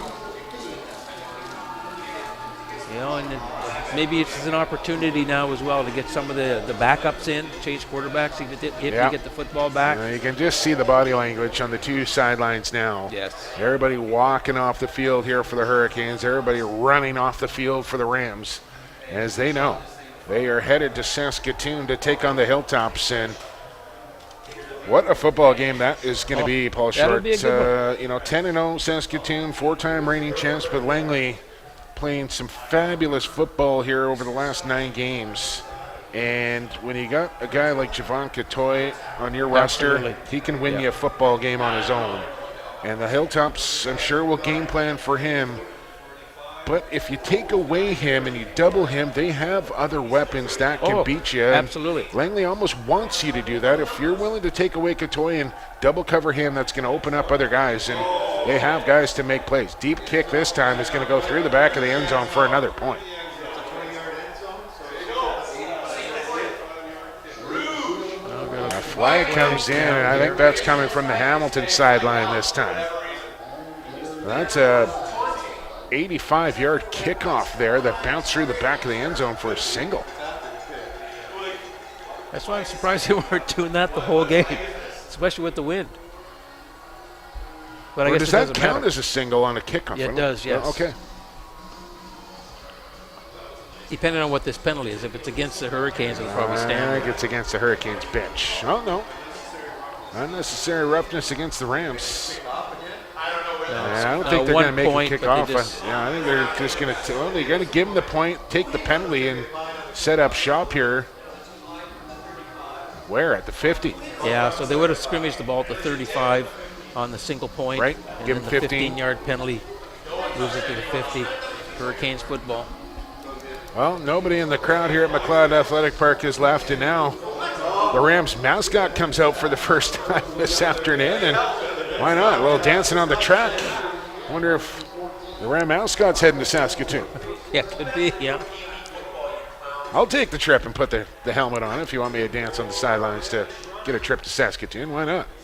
Yeah, it's a good time. You got to dress warm. Yeah. November 17th. Uh-oh, look out here.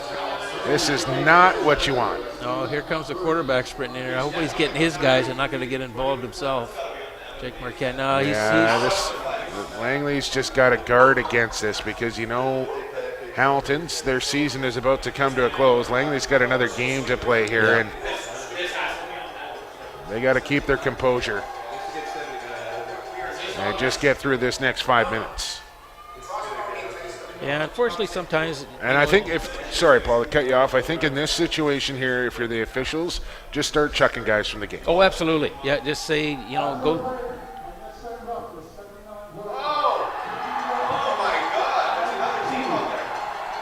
Penalty against the Hurricane. So that's, and you could just, no further sanctions, but just say, okay, go sit down. Quentin Cheevers, the marked man. And that'll back the ball up 15 yards. It's going to make it second down and a whole bunch. Yeah, I think both teams huddling up their players here, just saying, listen, you would hope. I'm sure Langley is saying, don't get involved, don't get mixed up. And I hope the message from Hamilton is, listen, we went 10-0 this season. We ran into a really good Langley team and a long travel across the country, and the odds were stacked against us with all our missing.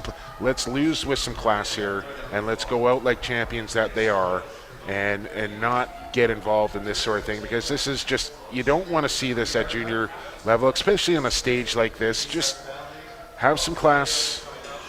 Get on with this game. Wish Langley best of luck against Saskatoon. Absolutely. Easier said than done, I know, but that lays on the coaches and really being able to control their players. Yeah, no, it's with you 100% on that. And it like you say, they're not used to this. This is something they haven't experienced this year, being on the losing end in any game, and you get a little frustrated.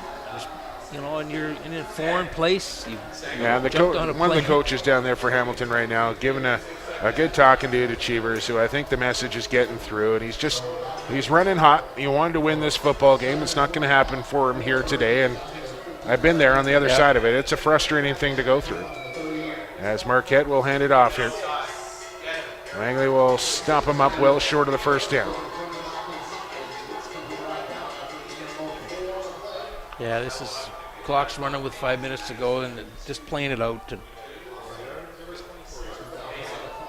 But the Rams have a tough task ahead in Saskatoon. No doubt about it. Boy, they've got a team. Yeah, if the game was being played here at McLeod Athletic Park, I think I'd give Langley a much better shot than I think I would. I obviously haven't seen Saskatoon play this season, but you don't win 7 out of 8. You don't win 4 in a row without being a premier team. And absolutely. With Langley going on the road into hostile territory, they're going to have their hands full and their work cut out for them to try and win the Canadian Bowl.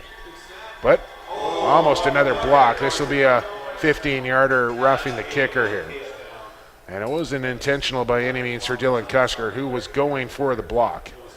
But Lauricia is down and does not look good here.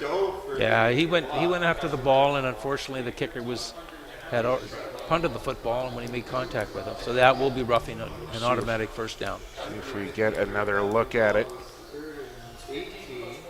As Custer was going for the third block of the game. They've had more turnovers off of punts in other formats there, but they've cleanly blocked it twice and almost got home for a third there. Yes.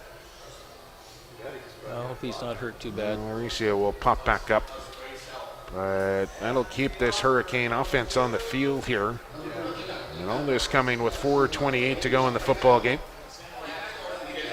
Well, the Hurricanes have the football, and Langley might not be all that disappointed with this to keep their offense off the field and just let their defense do some playing here. And they're the ones doing the hitting, not getting hit, Absolutely. if you smell what I'm cooking. yeah, as long as they don't get caught up in the extracurricular stuff.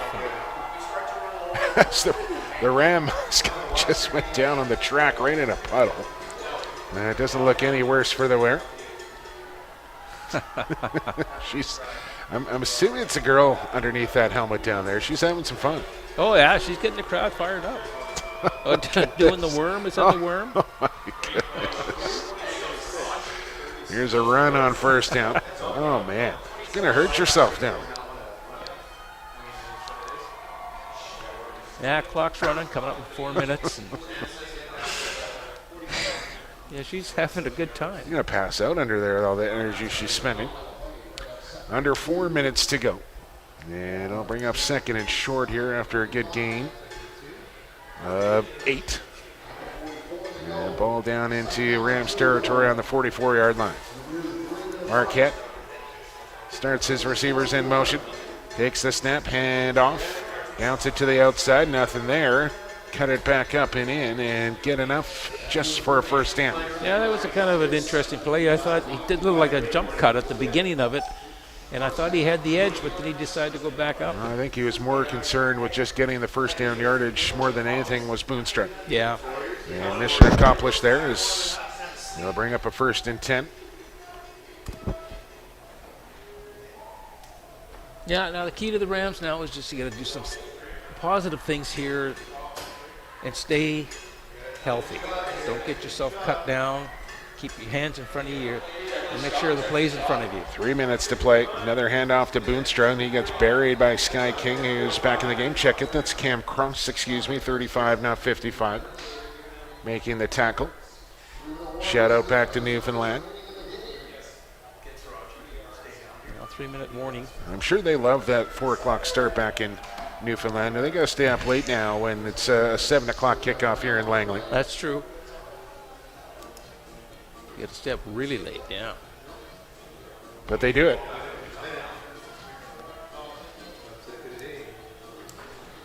It's going to be interesting. You never rule Are you heading to anybody out. Saskatoon, Paul? Are you going to Yes. go? Yeah. All right, handicap the game for me. What are you going to make the point spread? Got to assume the Hilltops will be the favorites. Yes. We're going to put it at. I'll put it. Yeah. Okay. Well. I don't want to put you on the spot, but I'm going to put you on the spot. Well, I think the Hilltops are very, very good. 10 and a Very half? good. Is that too much? No, that's too little. Too little? Too little. 14 and a half. No, it's still too little. In my opinion. Okay. I'm thinking like 20, 24, 25. 24-point favorites. You're going to put the Hilltops at. Yeah, I would think. I'm willing to make a wager with you if you want to do that. We'll do a friendly bet off air. We'll work it out after the game here, Paul. I'm not going to allow the Hilltops to be a 24-point. If you're going to give them that kind of juice, I'm going to take the action. Well, I think part of that is they're defending champion. They have a very, very good football team, but you're going to their gym to play, and generally it's like I get it. 30. 24 points is a lot. It is a lot. Boonstruck taken down in the backfield. But yeah, just they are good, and they make you pay. If the Rams go in there and commit the fouls like they did tonight, the Hilltops will make you pay.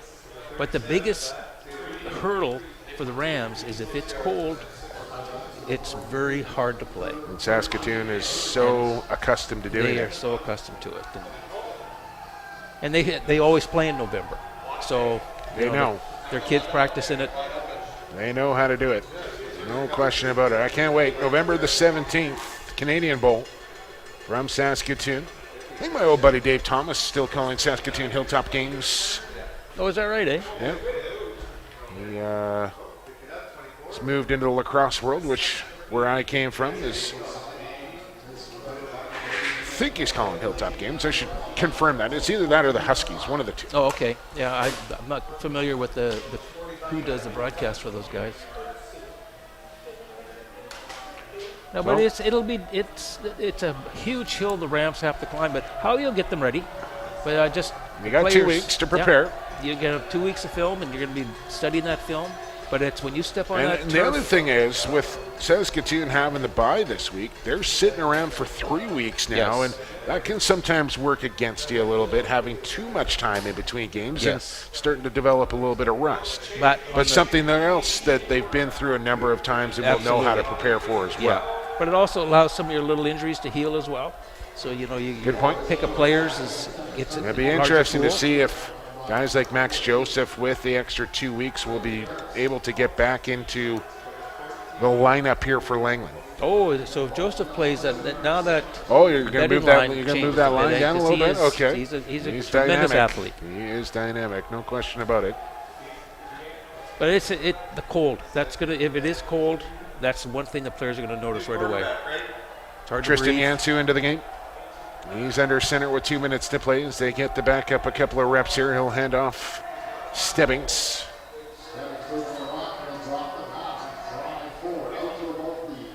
As the Rams nation starts to serenade the Hurricanes sideline, who were all sorts of fired up before this game, taunting and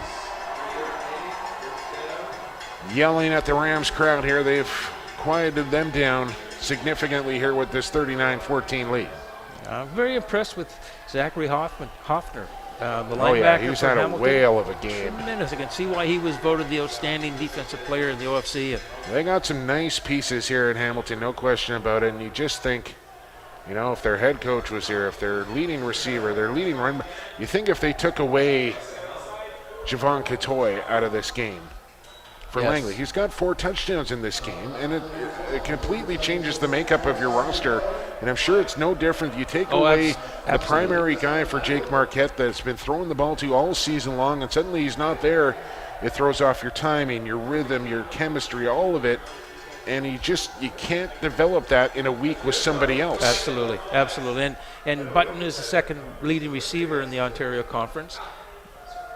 But Jordan was the top receiver. Yeah, and when you only have to cover one guy instead of 2. Absolutely. I mean, you cut the field in half, and things become a lot easier for you. Yeah, and then it weighs on you as well because you're a team, and then you have a teammate that had to miss this game because of kidney stones, as I understand. That's tough. It is, and it'll play on you mentally. You're wondering how he's doing, but I think the big thing is your leader isn't here. Yeah, there's it's a an reason why your interesting head coach- scenario. Like I think when they got off the plane in Calgary, from what I understand, the young man was very sick, and they didn't know exactly what was wrong with him, and the head coach decided, I'm going to stay with him.